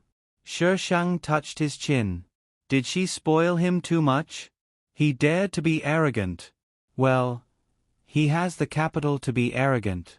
Who made her like him so much? Jiang Su didn't hear the movement behind him for a long time. He couldn't help it. He carefully turned back, and suddenly it was dark in front of him, and his lips were wet and soft. Jiang Su breathed. He hugged the person on top of him and carefully responded to her kiss. Until both of them were a little out of breath, Sher Shang propped up his hands. Not angry? Well, let's do it again. Jiang Su's body suddenly stiffened. Don't. Sher Shang held his hand, and Jiang Su's face was burning hot. The only thing that was fortunately was that she couldn't see it in the dark. Jiang Su bit his lips and didn't let himself make any sound. Sher Shang spoiled Jiang Su too much, which led Qin Yi and Li Lan to brainwash her every day, but no matter what they said, Sher Shang's mouth was good, waiting for them to come and see. Flipping the table is more excessive than before. This is the baby they hold in their hands, and now they want to hold someone else's baby. What do they think as parents? So angry. Under Sher Shang's self-control, Jiang Su finally got a little better. He could barely stand up, but he could only hold on for a moment. Qin Yi and Li Lan couldn't persuade Sher Shang. They could only walk around in front of Jiang Su from time to time to supervise the man who fascinated their daughter. Although Li Lan scolded Sher Shang, she still tried to nurse Jiang Su back to health. Her daughter was stubborn. What else could she do except nurse Jiang Su back to health? Li Lan felt that her daughter was her husband's mistress in her previous life. She felt that this sentence was right. She knew that they would torture her, so Qin Yi was miserable. Li Lan couldn't be angry with Jiang Su, so she had to be angry with Qin Yi. Qin Yi was confused from beginning to end. What did he do? The deceased is 45 years old. He was struck to death on the back of his head. There is alcohol in his body. All his money is present. Excluding robbery. Qin Yu. Xian was analyzing with the people below when he suddenly roared. The people beside him looked at Xian in horror. Captain He, why are you suddenly so loud? You scared me to death, okay? Sher Shang looked over when he heard the voice. Long time no see, Captain He. Xian said to the people next to him and came over from the cordon. His eyes fell on Jiang-su. Who is this? Boyfriend. Jiang-su. Jiang-su nodded slightly. Hello. He Xian. Xm. How long has it been since we last met? You have a boyfriend secretly? Cough. Hello. He Xian coughed and looked at Sheng. When will you come back to work? Your vacation is getting longer day by day. Ours case has been handed over to the National Security Bureau. They are now back to their former leisure. This city was so big, and there were murders happening every day. It depends on my mood. She should have completed ours side task. It was said that UAI was transferred because of the previous incident, and Hua Xiao also left the criminal investigation team. They probably can't see each other again. The removal of the CP is completed. He Xian's mouth twitched. With such a daughter, how can Qin Yi be the director and not be pulled down? He Xian and Sheng talked nonsense. The people over there called him. He had to separate from Sheng. Is it fun to solve cases? Jiang-su turned to look at Sheng. Sheng blinked. It's okay. It was hard to find criminals with high IQ. Many cases where the murderer was impulsive. This kind of case wasn't challenging, but a case like our organization's was okay for Sheng. Sheng stared at Jiang-su and raised his eyebrows. Why? Are you interested? Jiang-su's gaze was a little erratic. When I was young, I also wanted to be a police officer. Unfortunately, his talent ruined him. If he could, he would rather not have this talent and be an ordinary person. Often, ordinary people wanted to be a hero of a generation, but these big shots wanted to be ordinary people. This is the so-called, what you can't get is always the best. Jiang-su just said it casually. He didn't expect Sheng to really take him to the police station. Many years later, he still remembered He Xian's expression. It was very funny. Qin Yu, why did you bring him here? He Xian dragged Sheng to the side. I want you to come back to work, but I don't want you to bring a burden. Sheng unfolded the document and patted it on He Xian's face. Look clearly. He Xian tore down the document, unfolded it, and glanced through it. Then he thought it was too fast. He must have seen it wrong. He slowed down and looked at it again. After a long time, He Xian said, Consultant. Him. If Sheng wasn't standing in front of him, he would say that he was in a wheelchair. How can he be a consultant? Sheng looked at He Xian with a smile. He Xian had to swallow his doubts. He took the documents and walked inside, muttering softly, Chief Qin's back door is too obvious. Qin Yi. I don't know where she got the document from. What does it have to do with me? Naturally, Sheng didn't get the documents from Qin Yi. She got them from the National Security Bureau. She helped them get back the Star Project, and the National Security Bureau arranged for Jiang-su and removed all his dark history in the system. Compared with the whole Star Project, Jiang-su is nothing at all. The most important thing is that Jiang-su stays with such a dangerous person, and they can't do anything to him. In short, Sheng and Jiang-su belong to the SSS level of dangerous people in the National Security Bureau. They can't be arrested, let alone offend them. Well, Jiang-su is just incidental. He used to be at the top of the list, but at this time, he can only be regarded as Qin Yu's accessory. As soon as Jiang-su entered the criminal investigation team, he was surrounded. Jiang-su was quite handsome. Recently, he had been taken care of by Sheng until he was fair and tender. When he was around Sheng, he had restrained all his claws and teeth and was like an obedient baby. Everyone wanted to take a few more glances at him. Jiang-su is calm and let those people look at him, but when someone wants to touch him, his eyes succeed in stopping the group of people. How can the people who stay with Qin Yu be soft and cute? Illusion, it's all an illusion. Asterisk 2017.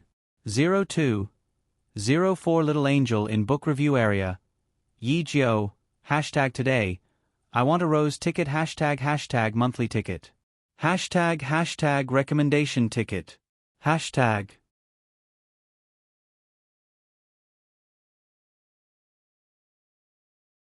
Chapter 991. In their line of work, if they didn't meet the right person, no one was willing to have a partner. Who knew when he would be gone and hurt the girl? Therefore, there were piles of single dogs in the police station. Since Jiangsu came, this group of single dogs found that the two of them showed their love in fancy ways and had fresh and hot dog food every day. Mama didn't have to worry about them being hungry anymore. They didn't want to eat. The girls in the police station were eyeing Jiangsu covetously. If it weren't for Shishang's girlfriend, who was always ready to fight, it was estimated that these girls would tear Jiangsu apart and eat him up in minutes. Shishang came out of Exion's office and habitually looked at the place where Jiangsu stayed. The computer was on and Jiangsu was gone. Shishang frowned slightly and took out his mobile phone to call Jiangsu. The phone rang on the desk. Didn't bring his mobile phone? Looking for Jiangsu? Old Jiang raised his head. I just saw Jiangsu go to the toilet. I guess he went to the toilet. Shishang put down his things and went to the toilet. The door of the men's toilet was closed. Shishang knocked on the door and the colleague inside came out. Seeing her, he was surprised and said, "There's no one inside." No one? Where did that idiot Jiangsu go? Shishang looked around this floor and didn't find him. She was about to go upstairs to look for him. When she passed by the stairwell, she suddenly stopped. Some of the blurred glass showed the scene inside. Jiangsu was forced into a corner and his face was blocked. The hand holding the wheelchair was blue and blue. The girl standing in front of him was bending down and seemed to be ready to kiss him. Shishang narrowed his eyes and opened the door. The sound alarmed the people inside. The girl didn't look back and was suddenly pulled to the handrail next to the stairs. Shishang squatted in front of Jiangsu. The expression on his face was particularly terrible, more terrible than the first time she saw him. "Jiangsu." Shishang called softly. Jiangsu's eyes turned and slowly focused on Shishang's face. "Xiao Yu." His voice was subtle, with a trace of trembling, which made people's hearts soft and painful. "Yeah, I'm here." Shishang held his face and kissed him. While he was distracted, Shishang carefully took away the knife in his hand. The girl who was still standing by the handrail saw the knife and her face turned pale. Shishang put away the knife, got up and hugged Jiangsu. Only then did his face slowly soften. "It's fine now." Shishang turned his head to look at the girl. Perhaps because Shishang's aura was too frightening, the girl was trembling. She wasn't wearing a police uniform, so she shouldn't be from the police station. Only the family members of an official could enter and leave this place freely. Shishang glared at him coldly. "How dare you touch my woman? You've got guts." Shishang didn't know how to be gentle to a woman. She was glad that she didn't meet Jiangsu. Otherwise, she wouldn't just be beaten up. Since this incident, the girl in the police station no longer dared to covet Jiangsu. They didn't want to be beaten up again and lose their jobs. It was also from that time that they knew how strong Shishang's possessiveness was for Jiangsu.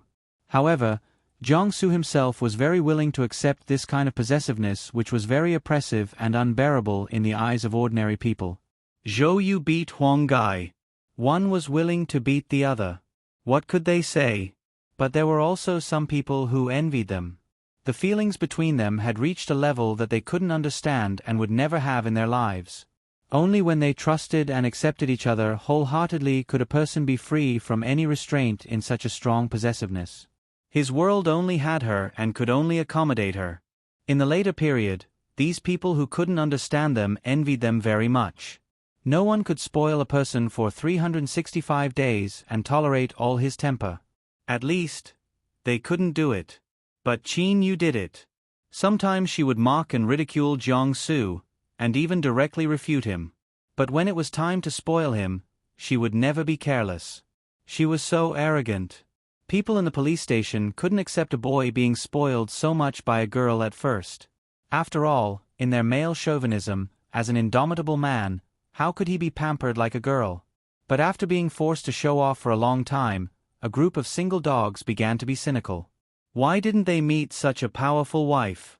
With such a powerful wife, they were happy to eat soft rice. Xiao Yu, come here. Li Lan shouted in the living room. The living room was full of people.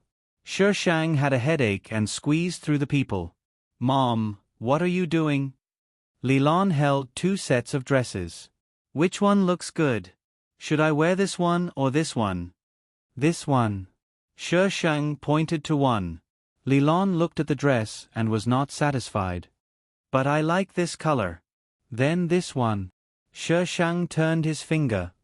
But this style doesn't look good. Shi Shang grabbed Qin Yi, who was talking to people. Get your wife. Shi Shang slipped into the bedroom. Jiang Su was putting on his coat. He looked at Shi Shang with a smile on his face. It's just an engagement. These people make it like a war. Shi Shang rubbed his eyebrows. We can also get married directly. Those people will kill me. Shi Shang rolled his eyes. Do they think she doesn't want to? However, their requirement is to get engaged first. When Jiang Su stands up, they will get married. Otherwise, they won't even think about it in this life. The most shameful thing is that Li Lan hid the household register. Will they come today? Who? National Security Agency. Come on, they are waiting downstairs. I have to give them things in a while. Finally, I can let them go. Didn't you get it long ago? She just ignored them for so long. You know, shut up. Shi Shang stared at her. Jiang Su chuckled and said softly, Xiao Yu is right. How lucky he was to meet her when he was in the most embarrassing situation. Shi Shang looked over. Her eyes curved into crescents as she suddenly pounced on him.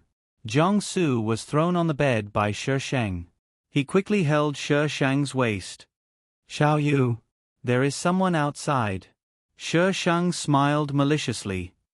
What do you think I want to do? Jiang Su.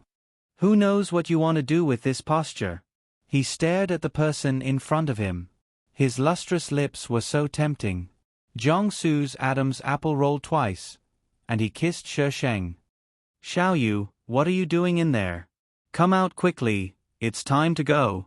Qin Yi's voice broke the ambiguous atmosphere. Jiang Su held Shi Shang and gasped, a little annoyed. Xiao Yu, how can I get out? Shi Shang got up from Jiang Su and looked at him innocently. Anyway, I don't have one.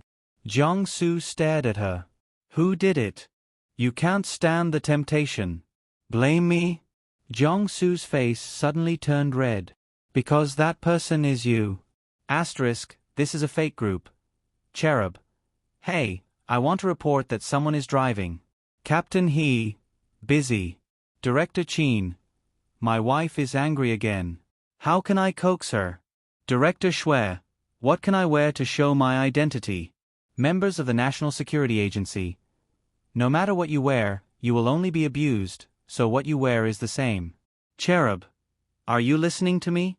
Someone is driving. Old driver. Please call me when you are driving. I have been driving for 30 years. Cherub.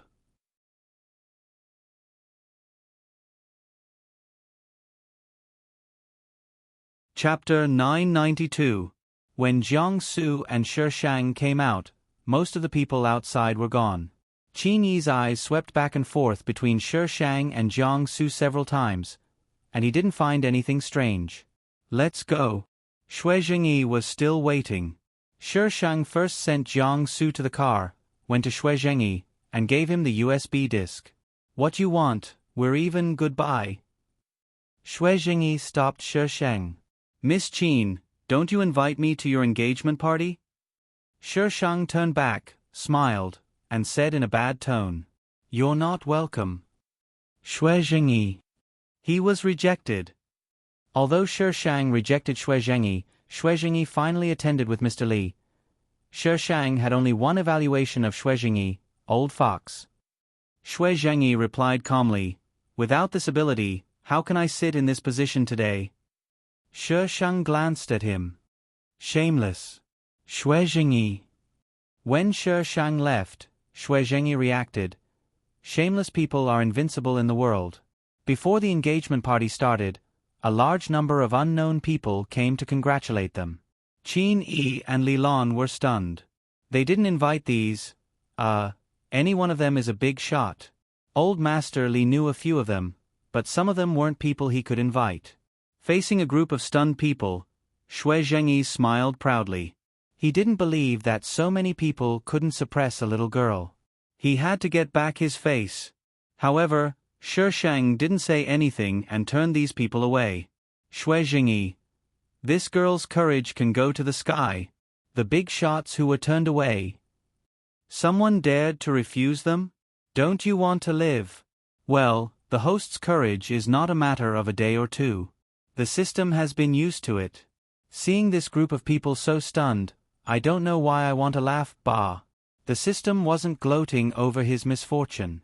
In the car opposite the hotel, Hua Xiao looked at the noisy chaos over there and sighed heavily for a while. He thought he had met his match, but in the end, he found that it was just what he thought. The assets that he was so proud of back then seemed a little laughable now. Young master? It's almost time. If we delay any longer, we won't be able to catch the plane. The driver in front reminded Hua Xiao. Hua Xiao looked over again and rolled up the car window. Let's go. Hua Xiao went abroad and had never returned to the country in his life. He did not get married abroad and had no children by his side. When he died, the only person he asked was Qin Yu. The people around him also did not know what kind of feelings Hua Xiao had for that girl called Qin Yu. He would often mention her. Sometimes he would gnash his teeth in anger, and sometimes he would sigh silently. In the end, it was his student who sorted out Hua Xiao's belongings. There was a letter among the belongings. The recipient of the letter was none other than Qin Yu. It was dated not long before Hua Xiao passed away, but the letter was never sent out. The student took the letter and returned to the country to look for the person his teacher had been thinking about all his life. Unfortunately, things have changed. The name Qin Yu is just a legend in the B City police station. She left with Jiang Su after Qin Yi and Li Lan died. No one knows where she went. The student stood in front of the police station and opened the letter. However, there was no word on the letter inside. Many years later, the student did not understand what Hua Xiao's wordless letter meant. Maybe he did not know himself. UAI was transferred to the sub-bureau below. She had been very depressed. She was often distracted when handling cases, leading to a lot of mistakes. At first, there were people who liked this girl, but with the number of mistakes she made, there were more and more people who were dissatisfied with her. UAI did not have a good time there either. Probably because she couldn't stand the atmosphere, UAI resigned and stayed at home all day with nothing to do. You only know how to sleep at home all day. You don't even know how to bring money back home. You're a loser. UAI listened to the scolding outside and pulled the quilt over her head numbly. UAI's family was reorganized. It was her stepfather who scolded outside. Her mother did not dare to resist her stepfather, so when he scolded her, she just pretended not to hear it. The longer UAI stayed at home, the more her stepfather disliked her. At first, he just scolded her, but later, he was about to hit her. Probably because she had not gone out for a long time, UAI caught a cold somehow. Gotcha. In the middle of the night, UAI heard someone enter the room in a daze. Then a smell of alcohol rushed to her nose, and something heavy was on her. UAI's consciousness cleared up. She saw the person on top of her. It was her stepfather. He was probably drunk and mistook her for her mother. He tore off her clothes and pinched her. He even cursed her with filthy words. UAI had no strength to struggle because of her illness. The next day, her mother bumped into her. Her mother did not care about what was going on. Instead, she scolded her for being shameless and seducing her stepfather. In order not to bear the responsibility, her stepfather insisted that UAI seduced him. This matter was very big. Everyone knew that UAI was unscrupulous and seduced her stepfather. Being blamed by the public, plus the dissatisfaction in UAI's heart before, under anger and hatred, UAI killed her stepfather and her mother, and then committed suicide. If the male protagonist was here, he would easily help her solve these two terrible parents. Unfortunately, the male protagonist was not here, so UAI ended up like this. Shi Shang lived for a long time in this life. He accompanied Jiang Su until he was old. Every time he saw Feng Ci close his eyes, Shi Shang felt a little pain in his heart. But when he thought about it carefully, the pain disappeared. Host. After returning, the host stood there for a long time. What's wrong? Shi Shang calmed down and looked at the screen calmly. The information on the screen had been refreshed. Name, Shi Shang moral points, 306000 health points, 40 general points, 59,000 mission level, B mission score, 82 side mission, completed side mission reward, 2,000 general points item list, Queen's Crown, Ghost King's Heart, Dark Knight, Kirin Blood. His moral points continued to be deducted. Why is there no hidden mission in this world? There was a world before that also had no hidden mission.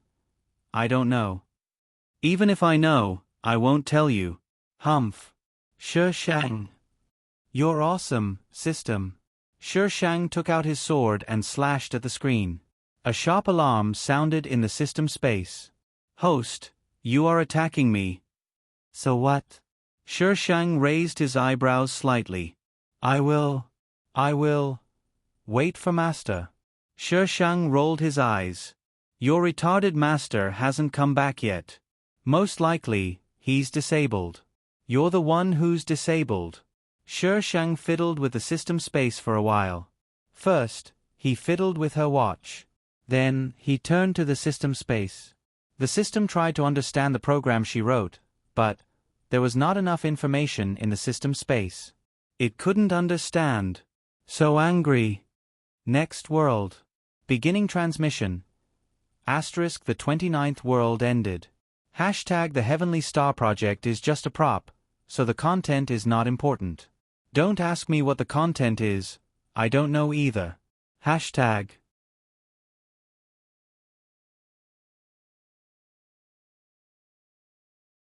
Chapter 993. Everyone knew that when Bei couldn't enter the tomb a second time. Asterisk, hiss. The cold and sticky thing kept wriggling on her body, wrapping around her arm and sliding slowly against her clothes. The hissing sound kept ringing in her ears. Shi Shang tried to open her sore eyes, but the light was dim and she could only see a little in front of her.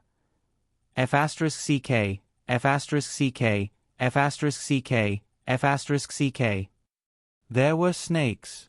The snake in front of her was spitting out scarlet apricots as it slowly approached her. The scalp-numbing hissing sound from all around her continued to travel up her spine. She didn't need to look to know that there were snakes all over her body. Shi Shang. What the hell? What the hell was this? System. Did you teleport I to a snake's nest? The places you teleport to are getting crazier and crazier. Host, this is desperate counterattack mode. The system explained.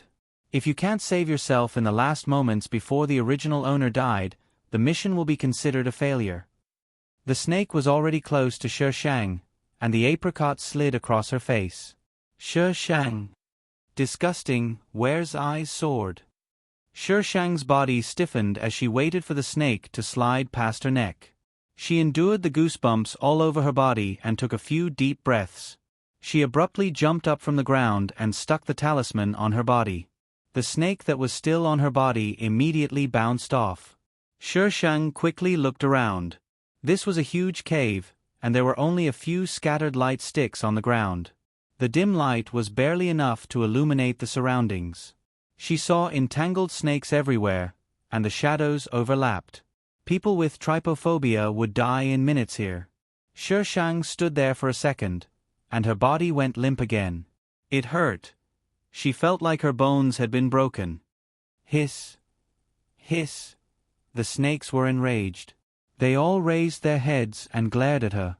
Shi Shang sat down cross-legged and bared her fangs at the snakes that were closer to her. Come at me if you dare. It was truly a case of a tiger being bullied by dogs. Even a few snakes dared to be rude to her. I really don't understand why the host provoked a few snakes. These snakes probably had some intelligence. Sensing the malice emitted by Sher Shang, the snake that was provoked immediately attacked Sher Shang. However, their bodies hit the invisible screen and fell back into the swarm of snakes. The swarm of snakes swarmed and attacked the Sher Shang together. The result was the same as the first few. They were all sent flying. Even after being sent flying, the snakes did not give up and attacked her in batches. If an outsider was present and saw such a scene, even if they weren't scared to death, they would be scared silly. Sher Shang took out his iron sword. The snakes immediately quieted down and did not dare to attack again. Sher Shang lowered his head and looked at himself. He was wearing a tight-fitting leather jacket. Modern. How did she fall into a snake cave in the modern world? Are you *king kidding me? His clothes were torn in several places. There were no wounds on his body, but it hurt a lot. He looked at where he was. She must have fallen from above. Even if she didn't fall to her death, she would have become food for these snakes. What a miserable death. Sher Shang took out a flashlight from his space and shone it on the ceiling. He couldn't see how high it was and didn't know what was above. What if she transmigrated into some disaster movie? What if there was a dinosaur or something above? Suddenly, he felt that these snakes were not so scary. Sher Shang looked around and stuck several talismans on the ground. Then, he held the iron sword and began to receive the plot. This was a tomb raiding story. The original host was called Wen Bei. Her family had been tomb raiders for generations. In modern times, it was difficult for their profession to survive. The tombs that could be robbed had already been visited by others. Later on, the employer would give them the location of the ancient tomb and they would hire tomb raiders to get the things inside for the employer. As for whether they could get other things inside, it would depend on their own abilities. Wen Bei was very famous in this circle. She was very good at fighting and liked to be alone. She rarely took on jobs. But every time she took on a job, it would be a big one. One day, there was a rumor in the circle that someone wanted to go to Longxing Mountain. Many tomb raiders knew that there were good things in this place, but no one was willing to go. It was too strange. This was passed down from their ancestors. They forbade their descendants to go there. When Bei took on this job, the people in the circle were shocked and concluded that she was dead. But Wen Bei came back alive, but there was no news of the person who went with her. Wen Bei became even more alone after that. 2 years later, a group of young people found Wen Bei and asked her to take them to Longxing Mountain. One of them was the female lead, Yi Yao. They were all university students, but not from the same school. They were all participating in an adventure organized online. Young people were always hot-blooded. Wen Bei wanted to refuse, but Wen Bei saw a dragon-shaped pendant on Yi Yao. Wen Bei changed her mind and took the job to take them to Longxing Mountain. The female lead, Yi Yao, was an archaeologist. Her father was an archaeologist. Yi Yao didn't remember when her father started to bring back some strange things. He studied those things day and night. Yi Yao secretly went to her father's room to take a look. She found some strange information in her father's room. It was an ancient tomb, but the information was very vague. There wasn't even a specific location. From the information, the ancient tomb didn't belong to any dynasty. At least, Yi Yao hadn't seen it in history. Yi Yao's father became more and more obsessed with ancient tombs. Yi Yao suspected that he was crazy. One day, her father suddenly disappeared. Without warning, he left behind a study full of information. She only knew that her father prepared a lot of things a few days before he disappeared. She suspected that her father was secretly looking for the ancient tomb. When Yi Yao saw that the adventure badge was the same as the one in the information, she immediately signed up. Wen Bei knew from the beginning that these people would die, but she didn't expect that she would die there too. Wen Bei reminded them not to touch some things, but the female lead didn't listen to her several times. She touched things in the ancient tomb without permission and caused a lot of trouble. They encountered many strange things in the ancient tomb. For example, vines that ate people, mosquitoes as big as a human head, dried corpses that suddenly jumped up. The people who went in quickly lost a few people. At this time, some people wanted to go out, but they had already lost their way. They couldn't go back the way they came. Some people started to break down. Although they continued to move forward under Yi Yao's encouragement, as they encountered more and more strange things, and more people died, these people started to become afraid and started to use their companions as shields. At this time, they met another team. I don't read much of this kind of literature. If there are similarities, I sincerely apologize. Please don't take my professional knowledge seriously. I don't know either because I don't read books in this field.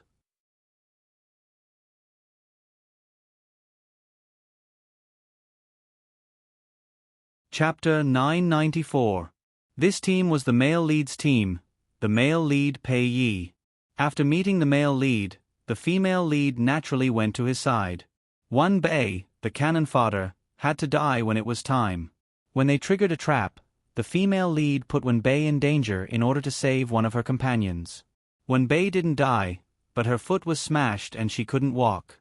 Wen Bei had a lot of opinions about the female lead. She wasn't usually a polite person, and her words made the female lead blush. The female lead apologized, feeling wronged.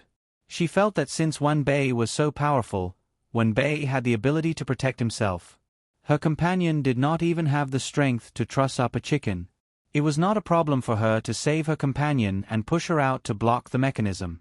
The other members of the team felt that she was only hired by them. She shouldn't have said that and pushed the blame to Wen Bei. Wen Bei was so angry that she didn't want to talk to them. The team was in a deadlock, but they still had to move forward. After that, they encountered some strange things. At this time, Wen Bei didn't plan to protect these people anymore. She only cared about herself. The people in the team immediately condemned her. Wen Bei ignored them. Relying on her experience, she walked all the way to the end. Just as she was about to reach the center of the ancient tomb, she died. She died in the snake cave. The reason for her death was that the female lead didn't listen to her again and triggered the trap. A cave appeared in the ground. Pei Yi pulled the female lead, and Wen Bei was implicated and fell in. Wen Bei's wish was to get out safely and become a boss that everyone respected. If possible, she wanted to teach Yi Yao and Pei Yi a lesson. There was no end to the plot. However, the original owner's wish was good. If she wanted to be the strongest. At this time, Wen Bei fell into the snake cave. Because she fell on top of a group of snakes, there was less of a buffer and she didn't die. The snakes did not attack her immediately. Instead, they crawled around her body. Wen Bei wanted to go up, but her actions angered the snakes. The snakes that had not moved their mouths all this time began to attack her. These snakes were poisonous. Wen Bei's body was paralyzed. She could only watch helplessly as the snakes ate her body. Even Shi Shang could vaguely sense the despair before death. Shi Shang exhaled a mouthful of foul air and looked at the snakes around him. His whole body quivered. How disgusting! Go and kill them. Shi Shang commanded the iron sword. Iron sword. Why is it again? In the past, it could at least destroy cities, but now it was reduced to slaying snakes. Wasn't this level dropping too quickly? Shi Shang glanced over. The iron sword made a buzzing sound and quickly swept towards the group of snakes. He only knew how to enslave it. After the iron sword killed the snakes, Shi Shang was surrounded by a pile of snake corpses. The smell in the air was very unpleasant. Shi Shang did not want to stay here any longer. She asked the iron sword to bring her up quickly.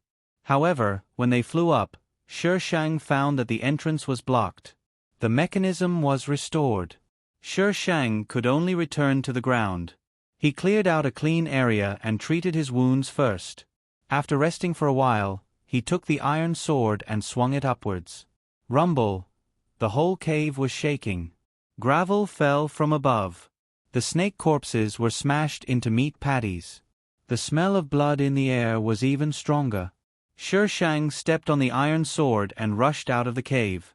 The ground shook for a while before it stopped. Shi Shang landed on the ground and took out a flashlight to check the surroundings. It was not much different from when the host fell. It was a walkway made of bluestone. There were some things scattered on the ground, probably left by the female protagonist. This body was very tired. The most important thing for her now was to find a place to rest. Sher Shang remembered that in the host's memory, there was a stone room where they came from. Sher Shang found the stone room with the iron sword. At that time, they tried to open the stone room but failed in the end. Sher Shang was more familiar with mechanisms than other skills. He looked around outside and found the mechanism to open the stone room. There was nothing in the stone room.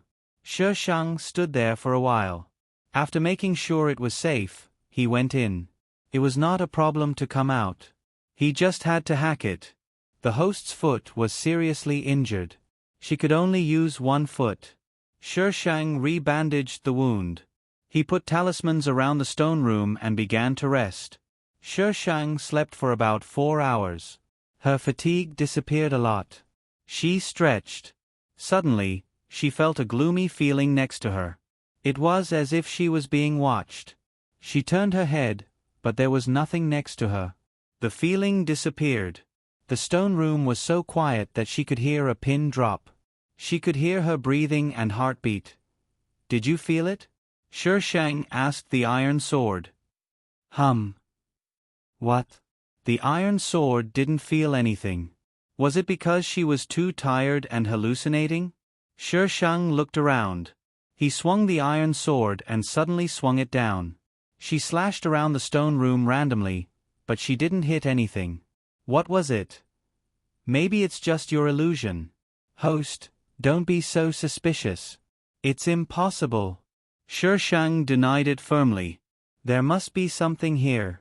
And she was sure that the thing was still in the stone room. The defensive talisman was still there. No matter if it was a ghost or some other creature, it couldn't get out. Sher Shang didn't believe it. He cleaned the stone room again. Still, there was nothing. Ah! A scream came from outside. The stone door suddenly moved open. Sher Shang didn't turn off the flashlight and shone on a dark shadow outside. The shadow was facing the stone door. There were a few people next to the stone door. It was Yi Yao and the others. Someone must have accidentally touched the switch just now. Go in, go in. A boy next to Yi Yao urged Yi Yao in a trembling voice when he saw the stone door open. Yi Yao turned her head and saw a face that was illuminated by the light. Her already pale face became even paler. She let out a low gasp. Go in. He's coming. Hurry. Wen Bei. Yi Yao pointed at the stone room. Her voice was trembling. Everyone looked in the direction of Yi Yao. The flashlight in Sher Shang's hand was more like a tool to increase the terror index. The white light, coupled with her expressionless face, made people feel like they were being chilled. Wen Bei, are you still alive? Someone asked tentatively. Everyone was nervous. She was using a flashlight. It should be a human, right? Sher Shang moved the flashlight away and shone it on the approaching shadow. The light elongated the shadow, making it look like a giant beast. When it got closer, they realized it was just a human. But his face was pale, his eyes were red, and his sharp fangs were exposed. That's right, fangs. They were much longer than normal teeth. Roar! He suddenly roared and ran over at a faster speed. Ah! Someone screamed in fright. The sound echoed in the long corridor. Because of fear, these people rushed into the stone room. The stone door began to close. Hurry up! Hurry up! Hurry up! The man was even faster. He was almost in front of them.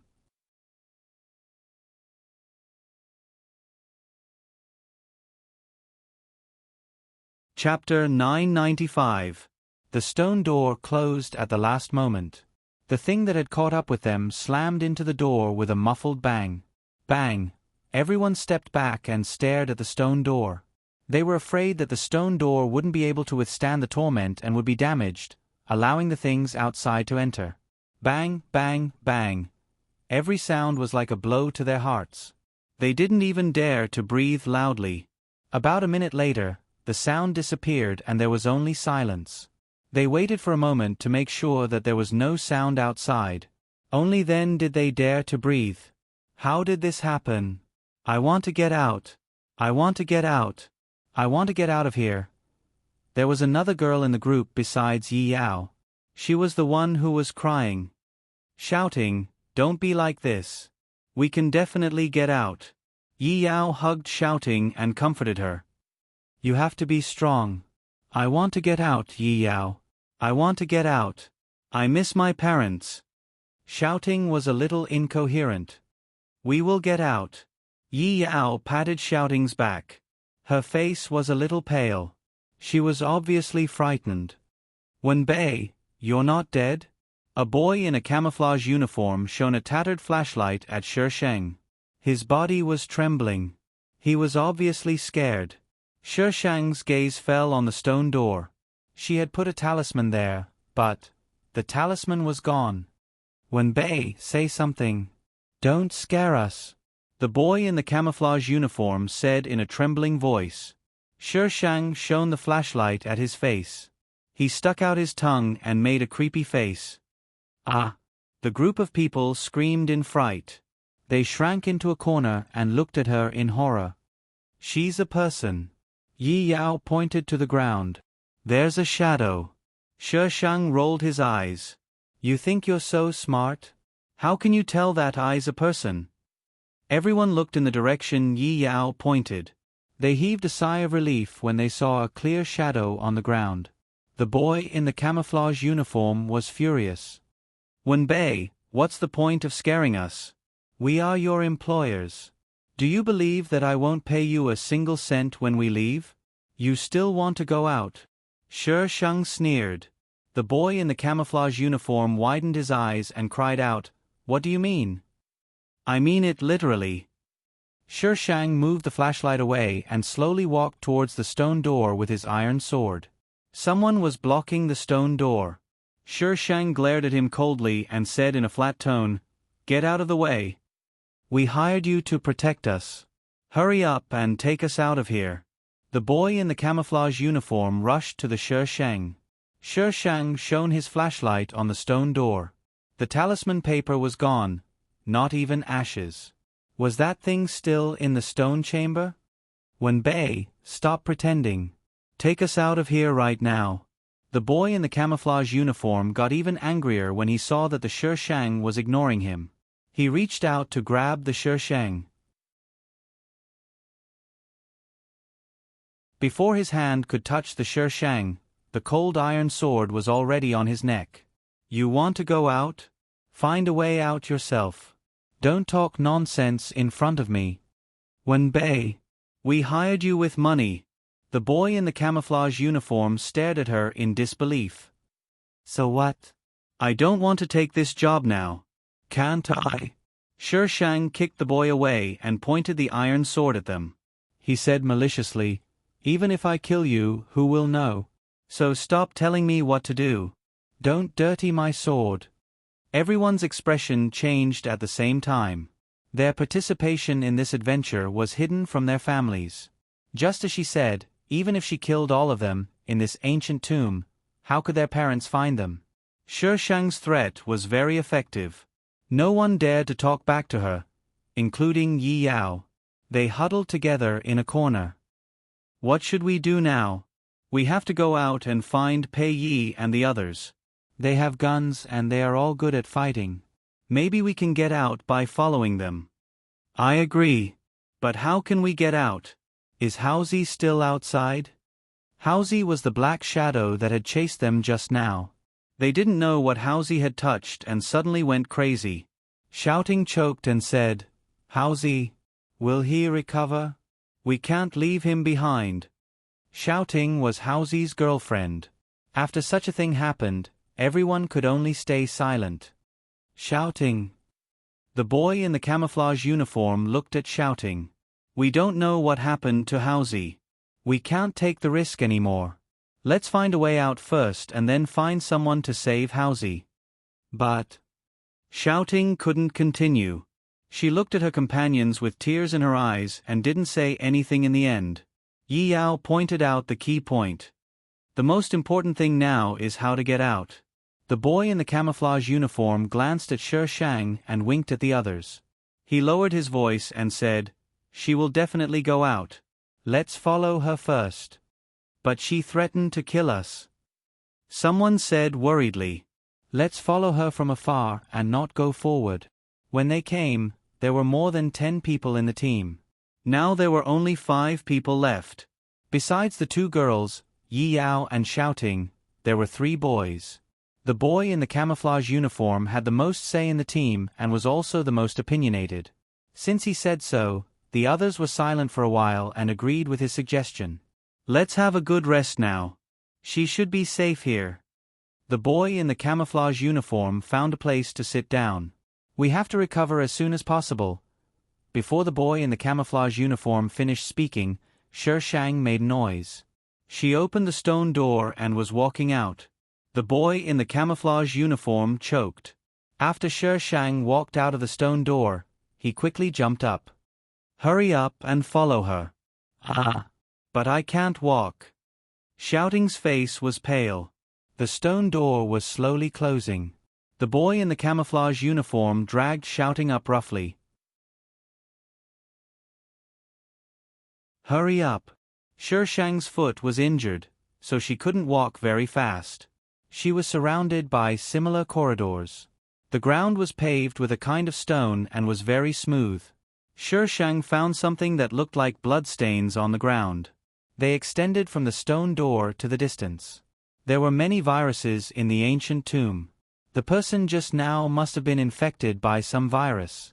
There was only one path here, so she could only follow these traces. When she turned the corner, a black figure suddenly pressed down on her. Shi Shang quickly stepped back and swung his iron sword. The iron sword cut through the black figure's shoulder and chopped off his entire arm. The black figure fell to the ground with a thud and lay there motionless. Dead. Shi Shang waited for a while and walked closer with a flashlight. This was the person who had been outside the stone room just now. However, there were many bite marks on his body and black liquid was seeping out of the wounds. "You killed him." Shouting rushed up from behind but didn't dare to get close to the body. She just stared at Shi Shang angrily. "Why did you kill him? Do I need a reason to kill someone?" Shi Shang sneered. "Besides, he's not even a human. Don't you need a reason to kill someone? Those who don't need a reason are perverts, aren't they? Why did you kill him? Maybe he can still be saved, you murderer." ## today's Narcissus ticket hashtag.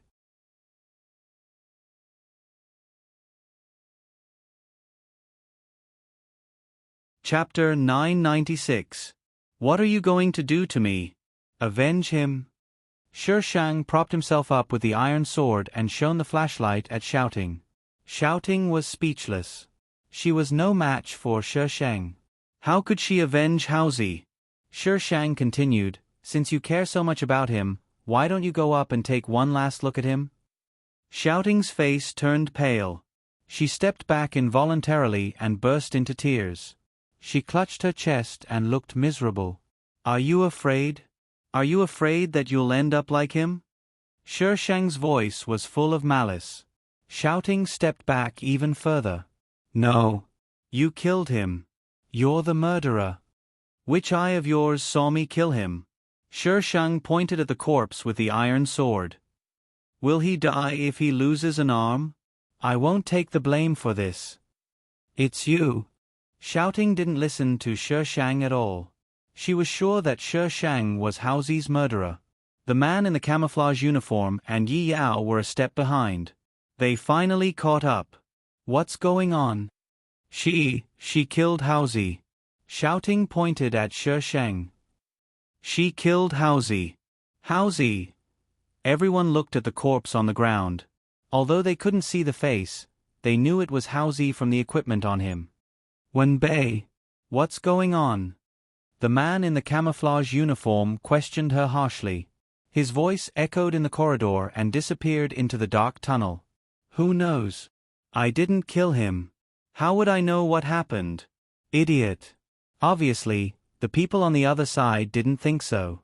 Shouting was extremely sad. Haozi had no grudge against you. Why did you kill him?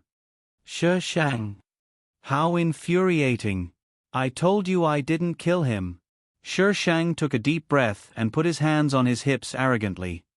Even if I killed him, you still want to avenge him? Do you think you can beat me? Shouting, sobbing suddenly stopped.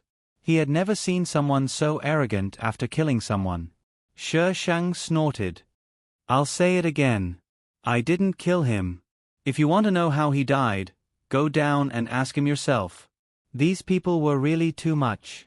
She had told them nicely, but they didn't believe her and had to force her to use violence. Do any of you want to go down? I can give you a ride for free. Shi Shang waved his iron sword. The 5 people retreated at the same time. Yes. Shi Shang uttered a single syllable and threatened, Don't F*King follow I anymore. Otherwise, I can't guarantee that I won't send you down to the underworld to play mahjong. Shi Shang walked past Haozi's body. Her ankle suddenly turned cold, and her body fell to the ground. Shi Shang's eyes widened slightly. Fuck. Scamming. Hey, Yao Yao Ling, there's a scammer here. Bah, there's a corpse scammer. Shi Shang used his iron sword to support himself on the ground. He leaned to one side and freed his foot from the corpse's grasp. Then, he swung his iron sword right in the middle of the corpse. Shi Shang steadied herself by holding on to the wall. The corpse fell to the ground beside her feet, and black liquid flowed out from it. Half of the corpse was still twitching, and it looked like it was going to get up. Shi Shang hurriedly stabbed it again. The corpse twitched violently a few times before it stopped moving completely.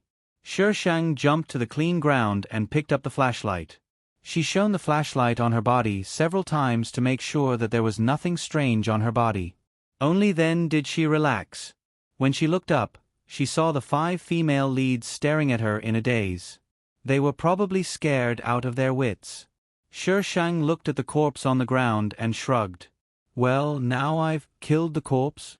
After all, he was already dead. Shi Shang was sure that if he hadn't died, she would have stabbed him without hesitation.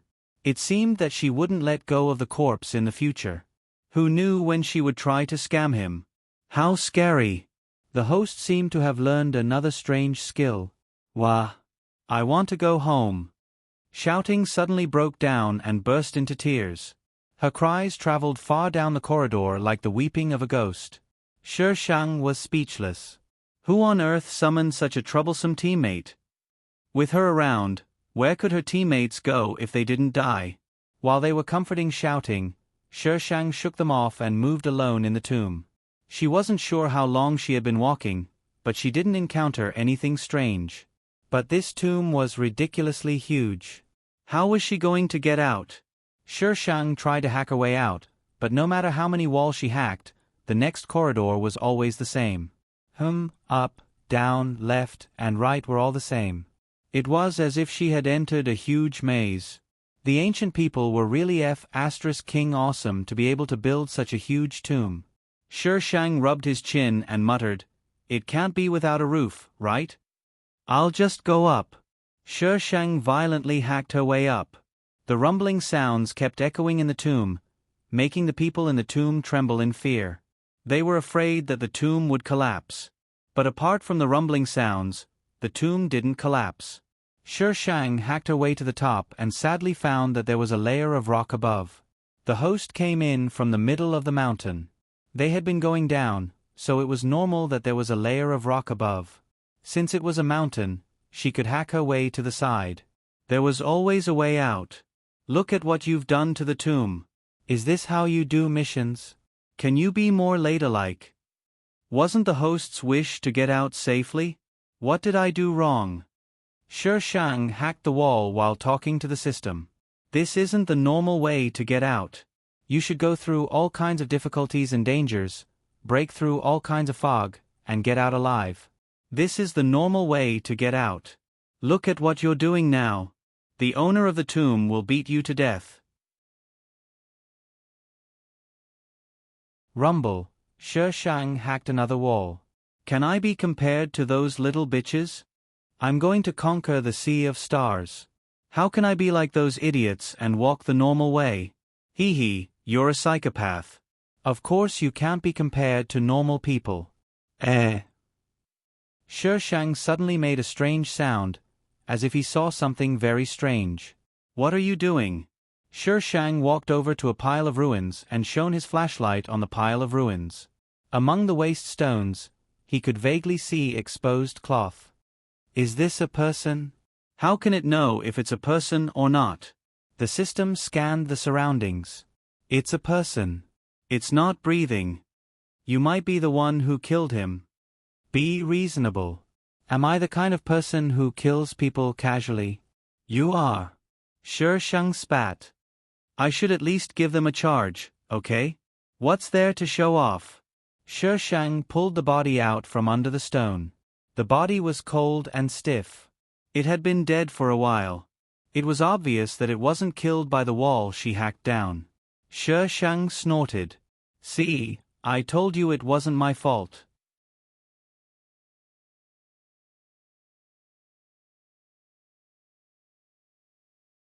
Chapter 997. Sher Shang removed all the rocks.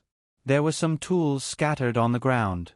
This person seemed to have just come down not long ago and had plenty of food and water on him. Judging from the traces on the side, he probably had companions, but he was too busy running away to care about the food. As for the cause of death, Sher Shang flipped the body over with his iron sword and poked him a few times. He didn't see any obvious wounds, but the expression on his face was extremely frightened, as if he had seen something terrible. Could he have been scared to death? Host, are you kidding me? Anyone who dares to be in this line of work must have some guts. How afraid are you of death? Do you dare to go up and check him thoroughly? Sher Shang refused. Who knows if he's carrying any strange viruses? Don't. Sher Shang thought of the talisman paper that had suddenly disappeared and shivered. Goosebumps appeared on his arms. It was better to get out of here first. Something was secretly stirring up trouble inside. Scared, Sher Shang continued to hack forward. Rocks flew everywhere. There was a scream from the other side. It seemed to be frightened. There was someone. Bang! A bullet was shot from the other side. It penetrated the smoke and dust and seemed to move the air. Sher Shang raised his sword and swung it. The bullet was reflected by the air and hit the wall beside him. What is that? I don't know. I can't see. There was a conversation on the other side accompanied by the bullet. Don't shoot randomly. Catch it alive. The voice sounded excited. Professor Sue, we don't know what's outside. How can we catch it alive? Another voice sounded angry. When you hired us, you didn't say it was so strange inside. Oh, I don't know either. The money I paid you is enough for your descendants to live a good life. Even if you die here, it's worth it. Professor Sue. Don't talk. Help me catch that thing over there. Sher Shang. What the hell? I might have met a pervert again. Mama, there's a pervert here. Kill him. Kill him. How dare you say I's a thing? Is there anything as good-looking as I? Your whole family is a thing. That's the main point, right? Hashtag what's with my host wanting to kill a pervert when she sees one? Did I offend you? Hashtag Sher Shang waved his sword again without hesitation. The smoke and dust that were about to dissipate rose again. Someone was probably hit by the sword chi and cried out in pain. Once again, a large part of the surrounding walls were destroyed, and chaotic sounds could be heard from the smoke and dust. What the hell is this? Fuck. Professor Sue. Professor Sue, we have to retreat. Professor Sue was not happy. What are you talking about? Hurry up and catch it for me. We don't even know what's over there. How can we catch it? Professor Sue, we have to leave. You can't blame us if you don't leave. Professor Sue. With this shout, Sher Shang saw a thin figure rush through the smoke and appear in front of her. When the other party saw that it was a person standing there, he was stunned for a moment. Then, he quickly looked around. How could it be a person? Shi Shang was speechless. This guy must have cat biscuits. Wasn't it a human or a ghost? Could it be a vixen in human skin? Professor Su's eyes turned back to Shi Shang. He suddenly became excited. Yes, it must be. Professor Su's eyes lit up. He looked at Shi Shang as if he was looking at a lab rat. Shi Shang was speechless. He raised his sword and slashed at him. This guy was definitely a pervert. Professor Su did not dodge and allowed the iron sword to strike him. However, just as the iron sword was about to hit him, a black figure suddenly jumped out from the side and pushed him to the ground. The figure rolled to the side and quickly pulled him up. Oh, help me catch her. Professor Su did not care that he had almost been killed. Instead, he pushed the person who had just saved him forward. Young master. Oro shouted with a straight face. She's a human. No, she's not a human. She must be a vixen, Professor Su retorted. Shi Shang was speechless. Just because he kept calling her a vixen, he wanted to kill him. Oro was so tall that Professor Su looked like a petite little girl beside him. He easily held Professor Su down. Young master, she's really a human. Professor Su was still excited. How can she be a human? Oro, are you disobeying me? Whose salary do you take? I order you to catch her now. Oro was speechless. He suddenly raised his hand and slashed at Professor Su's neck. Professor Su's body went limp and he lost consciousness. Oro caught him and looked at Shi Shang cautiously. Young master means no harm. If he did anything wrong, I apologize on behalf of young master. Shi Shang pursed his lips. Did he want to catch me and dissect me? Oro thought for a moment. I think so. Shi Shang was speechless. Your answer is so sincere. Just now, this man was able to save that pervert from her sword. This proved that he wasn't a pushover. Since he wasn't a pushover, he definitely wouldn't be easy to bully. Oro felt that the girl opposite him was looking at him strangely. It was like the way his young master looked at those white mice. But when he looked closely, it didn't seem like it. In any case, it gave him a bad feeling. A girl who appeared here alone was definitely not a pushover. Oro carried Professor Su and carefully retreated. Stop right there. Even if he wasn't a pushover, she still wanted to bully him. Maybe she would break him.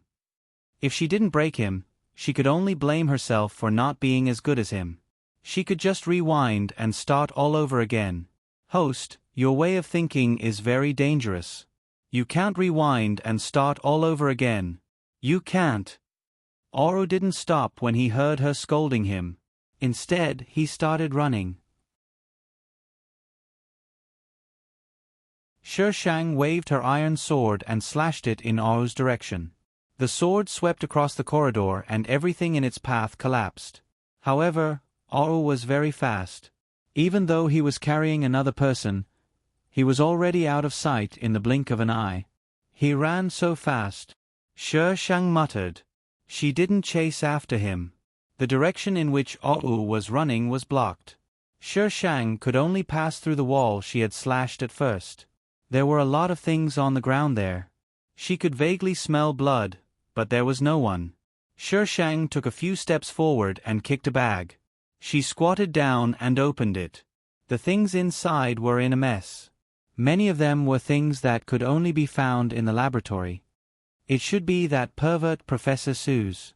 Shi Shang took out an ID card from the bag. Su Nianji. Su Nianji?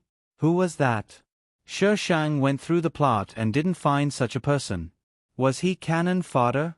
No way. How could such a pervert be cannon fodder? Su Nianji. Professor Su. Professor Su.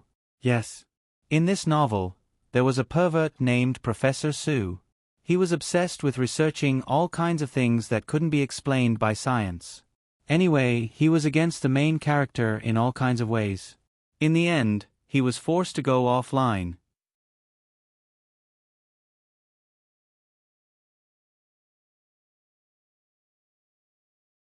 Chapter 998. Su Nianji was definitely not Feng Ci.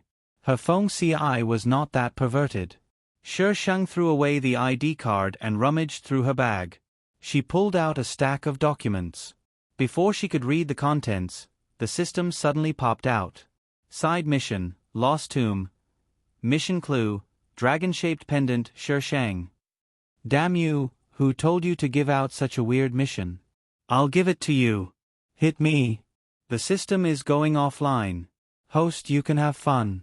If you can't complete the mission, I'll deduct your points. My system is getting more and more arrogant. It even dares to provoke I. The system didn't say anything. It probably went offline. It was still a little scared to face an angry host. Shi Shang scolded the system for a while. He found a place to sit down and flipped through the documents. At the beginning of the document was some graffiti. Shi Shang looked at it for a long time but still couldn't understand what it was. It wasn't a mysterious picture. It was a graffiti. The person who did it probably didn't even graduate from kindergarten. The first page was some pictures. They looked very old and were printed on paper. It was even more blurry. There were some broken stone tablets in the picture. There seemed to be words carved on the tablets.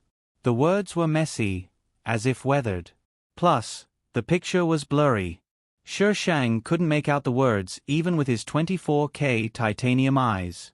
Shi Shang flipped through the pictures. The documents at the back were probably handwritten information. They were photocopied. Shi Shang roughly read through the information. It recorded that before the reform, a group of tomb robbers accidentally entered an ancient tomb.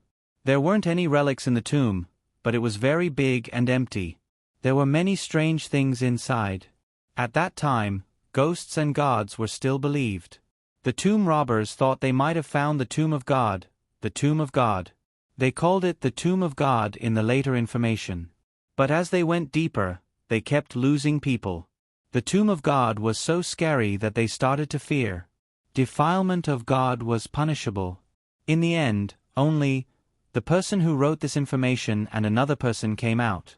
That person told the outsiders about the tomb. They were forced to go down the tomb again. But when they went down, they found that the tomb was different from the first time they came. They had gone down from the same position, so it was impossible for such a situation to occur. This made them even more convinced that this was a divine tomb. This kind of notes ended here, followed by another person's notes. I don't know why he's like this, but it's too scary. I regret it. I shouldn't have brought them in. I was wrong. I'm guilty. I'm guilty. I'm guilty. The words I am guilty were repeated endlessly. After that, it was typed in regular script. It was information about strange stone tablets found all over the world. No one could understand the words on the stone tablets. They appeared in different places, but they discovered that the stone tablets could be combined. In other words, this was a very large stone tablet. It was just that it had been separated by someone and thrown in different places. So far, they had found a total of 3 stone steels. According to their combination, there should be 4 of them, and one of them was missing. The document did not say a single word about what was inside the tomb of the god of sin. Shi Shang was speechless. Who the hell knew what was going on? I'm not going to guess anymore. I have to think of a way to trick the dragon-shaped pendant from the female lead. Shi Shang tossed the document back into her bag. She sat for a while, then bent over to check her foot. Her medicine was effective. The swelling had subsided, but it was impossible for her to jump around. Shi Shang stood up and swept the flashlight across the ground. A picture suddenly appeared in her sight. It probably fell out of her bag when she was rummaging through her things. Shi Shang bent over to pick it up. The picture was very clear and colorful. It was an enlarged dragon-shaped picture. The head and tail of the dragon were connected, forming a circle. If it was shrunk, it would be exactly the same as the dragon-shaped pendant on the female lead. As expected, she had to snatch the female lead's dragon-shaped pendant. That was the key.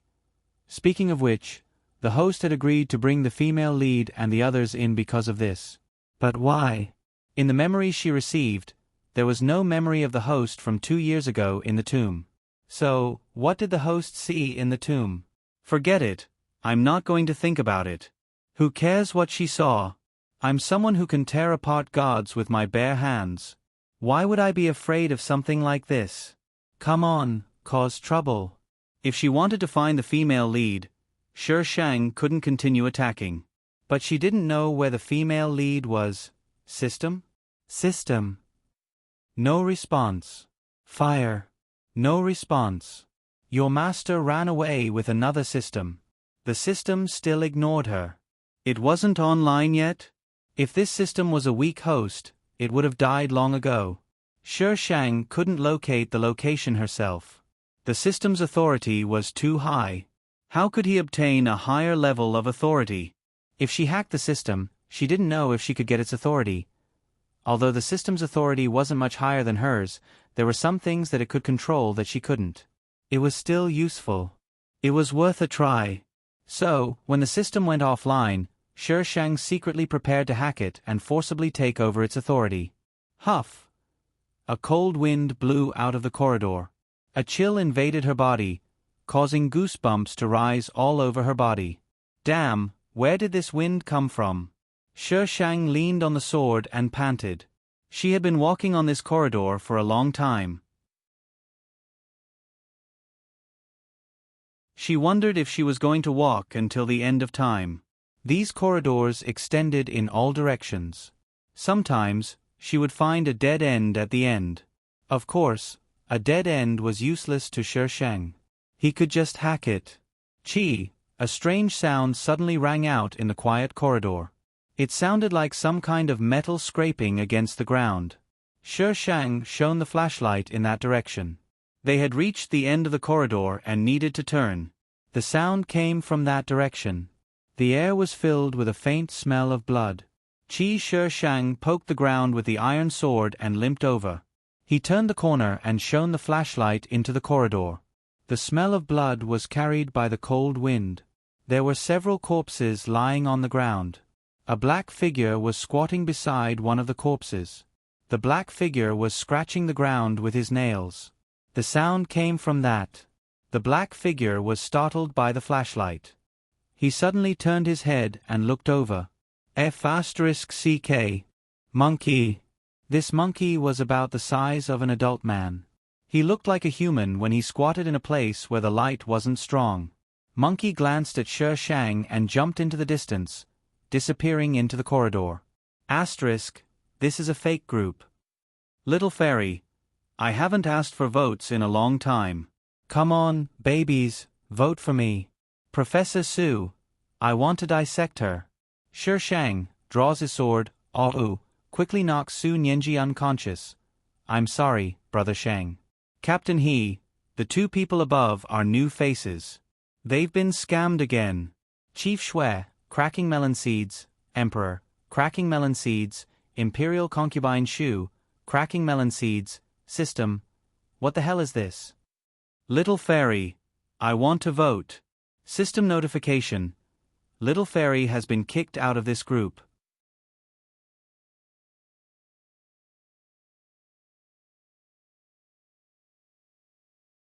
Chapter 999.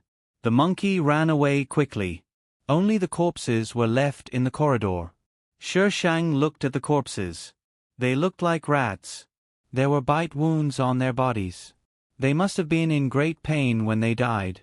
Their faces were contorted. These people didn't belong to the male lead or the female lead. They must have been hired by that pervert.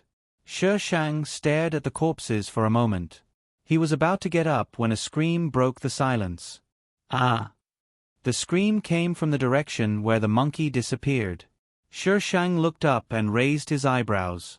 He had searched high and low for the monkey, only to find it by chance. The scream came from shouting. Yi Yao must be there too. Sher Shang followed the scream. After a few turns, he bumped into Yi Yao and the others in a slightly wider corridor. The monkey was confronting them.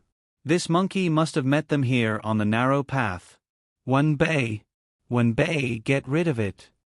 Shouting screamed when she saw Shi Shang. GG. The monkey bared its teeth at Shouting and roared. Its sharp fangs were still stained with blood. Its claws were also blood-stained. Shi Shang glanced at Yi Yao. The boy in the camouflage uniform was being supported by another boy. Another boy was lying on the ground, blood slowly seeping out. Another one was dead. Wenbei, I'll give you money. Get rid of this thing. The boy in the camouflage uniform was pale. He looked at Shi Shang as if he had seen his savior. You can't even keep your life. What do you need money for? Shi Shang said disdainfully. I want to make money. I can do it in minutes. I don't need your money. What do you want? I'll give it to you. Please kill it. Shouting's voice trembled. She was extremely scared. Shi Shang stabbed the iron sword in front of him. The sword gleamed coldly. I want your life. Will you give it to me? Shouting. What was the difference between that and her being torn apart by this monkey? Wenbei, saving a life is more meritorious than building a 7-floor pagoda. If you have the ability to subdue it, why don't you help? We can pay you. Didn't you come here for money? Yi Yao was also anxious. Shi Shang's eyes met with Yi Yao's. She pursed her lips into a sarcastic smile and said, If you want to save me, save me. I'm more suited for hell. Yi Yao was speechless. If she had that ability, would she still need to beg you? Shi Shang's tone suddenly changed. It's not impossible for me to save you. What do you want? Tell me. The boy in camouflage immediately asked. Give me your dragon-shaped pendant. Shi Shang gestured at Yi Yao with his chin. Yi Yao's expression changed, and she said nervously, You. What are you talking about? You know very well what I'm talking about. Give me the pendant and I'll help you kill it. GG. The monkey seemed to understand Shi Shang's words. It suddenly turned around and roared at Shi Shang. Don't be nervous. Shi Shang waved his hand. I don't want to kill you yet. GG. The monkey tilted its head. It seemed to understand Shi Shang's words, but it also seemed like it didn't. It stared warily at the iron sword in Shi Shang's hand. As an animal, it had an instinctive fear of the iron sword. What is she talking about? The boy in camouflage looked at Yi Yao. Yi Yao reached out to touch her chest. She bit her lip and shook her head. I don't know. The boy in camouflage looked at Yi Yao suspiciously, but in the end, he chose to believe Yi Yao. Wenbei, if you don't want to save us, just say so. Why do you have to propose a deal that doesn't exist? Shi Shang shrugged. Anyway, I can still get the pendant after you die. Little guy, go ahead. If you bite me to death, it's on you. If you don't, it's on me. The last sentence was obviously to encourage the monkey. The monkey growled in a low voice. It turned to look at Yi Yao and the others, revealing its sharp fangs. Yi Yao's face suddenly turned pale. She unconsciously clutched her collar. Shouting noticed her movements out of the corner of her eye. She suddenly reached for her neck and pulled out a red string with a pendant on it. Shouting yanked the pendant off and pointed it at Shi Shang. Is this it? You want this, right? Shouting. Yi Yao wanted to snatch the pendant back. It was left behind by her father. Before her father disappeared, he stared at this pendant all night long. It must be very important. Shouting avoided Yi Yao and shouted at her angrily, Yi Yao, we're all going to die. Are you still going to be so selfish? I didn't. It was her father's pendant. She just didn't want to take it out. Yi Yao, if she wants it, just give it to her. I'll compensate you when we get out of here, the boy in camouflage said. Even if the pendant was valuable, it was only a little over 1,000,000 yuan. The boy in camouflage was a rich second-generation heir. He didn't care about such a small amount of money. Yi Yao bit her lip. The only clue she had was this pendant. No, it's my father's. But if you don't give it to her, we're all going to die, Shouting said hysterically. I want to get out of here. I don't want to stay here. It's too scary. Yi Yao was struggling in her heart. Her father's pendant and her companions. Yi Yao thought quickly. Even if we give it to her, are you sure she'll save us? She was able to do such a thing before and leave with a pendant. It's not like she can't do it. Yes. Shouting's eyes darted around. She wiped her tears and looked at Shi Shang. How can you guarantee that you'll save us if we give it to you? Yi Yao was so angry that she almost vomited blood. She wanted to persuade Shouting to give up, but who knew that this woman, who was usually so stupid, would be so quick-witted at this moment. Believe it or not, it's not like I'm at a disadvantage. Shi Shang shrugged nonchalantly. You. Shouting grabbed the pendant and was a little helpless. The person opposite them didn't give any promises. She just looked at them arrogantly. This was different from what she had expected. She looked at the boy in camouflage and silently asked him what they should do now. The boy in camouflage was silent for a while. Then he gritted his teeth. Give it to her. They could only try to stop her. Shouting immediately threw the pendant at the boy in camouflage and said in a choked voice, "Can you kill it now? Hurry up." She didn't want to see this monkey for even a second. Gee. The monkey let out a sharp cry and pounced on Shouting. Ah! Shouting screamed as she held her head. But she didn't feel any pain for a long time. She carefully opened her eyes. The monkey's sharp claws were just a little bit in front of her eyes.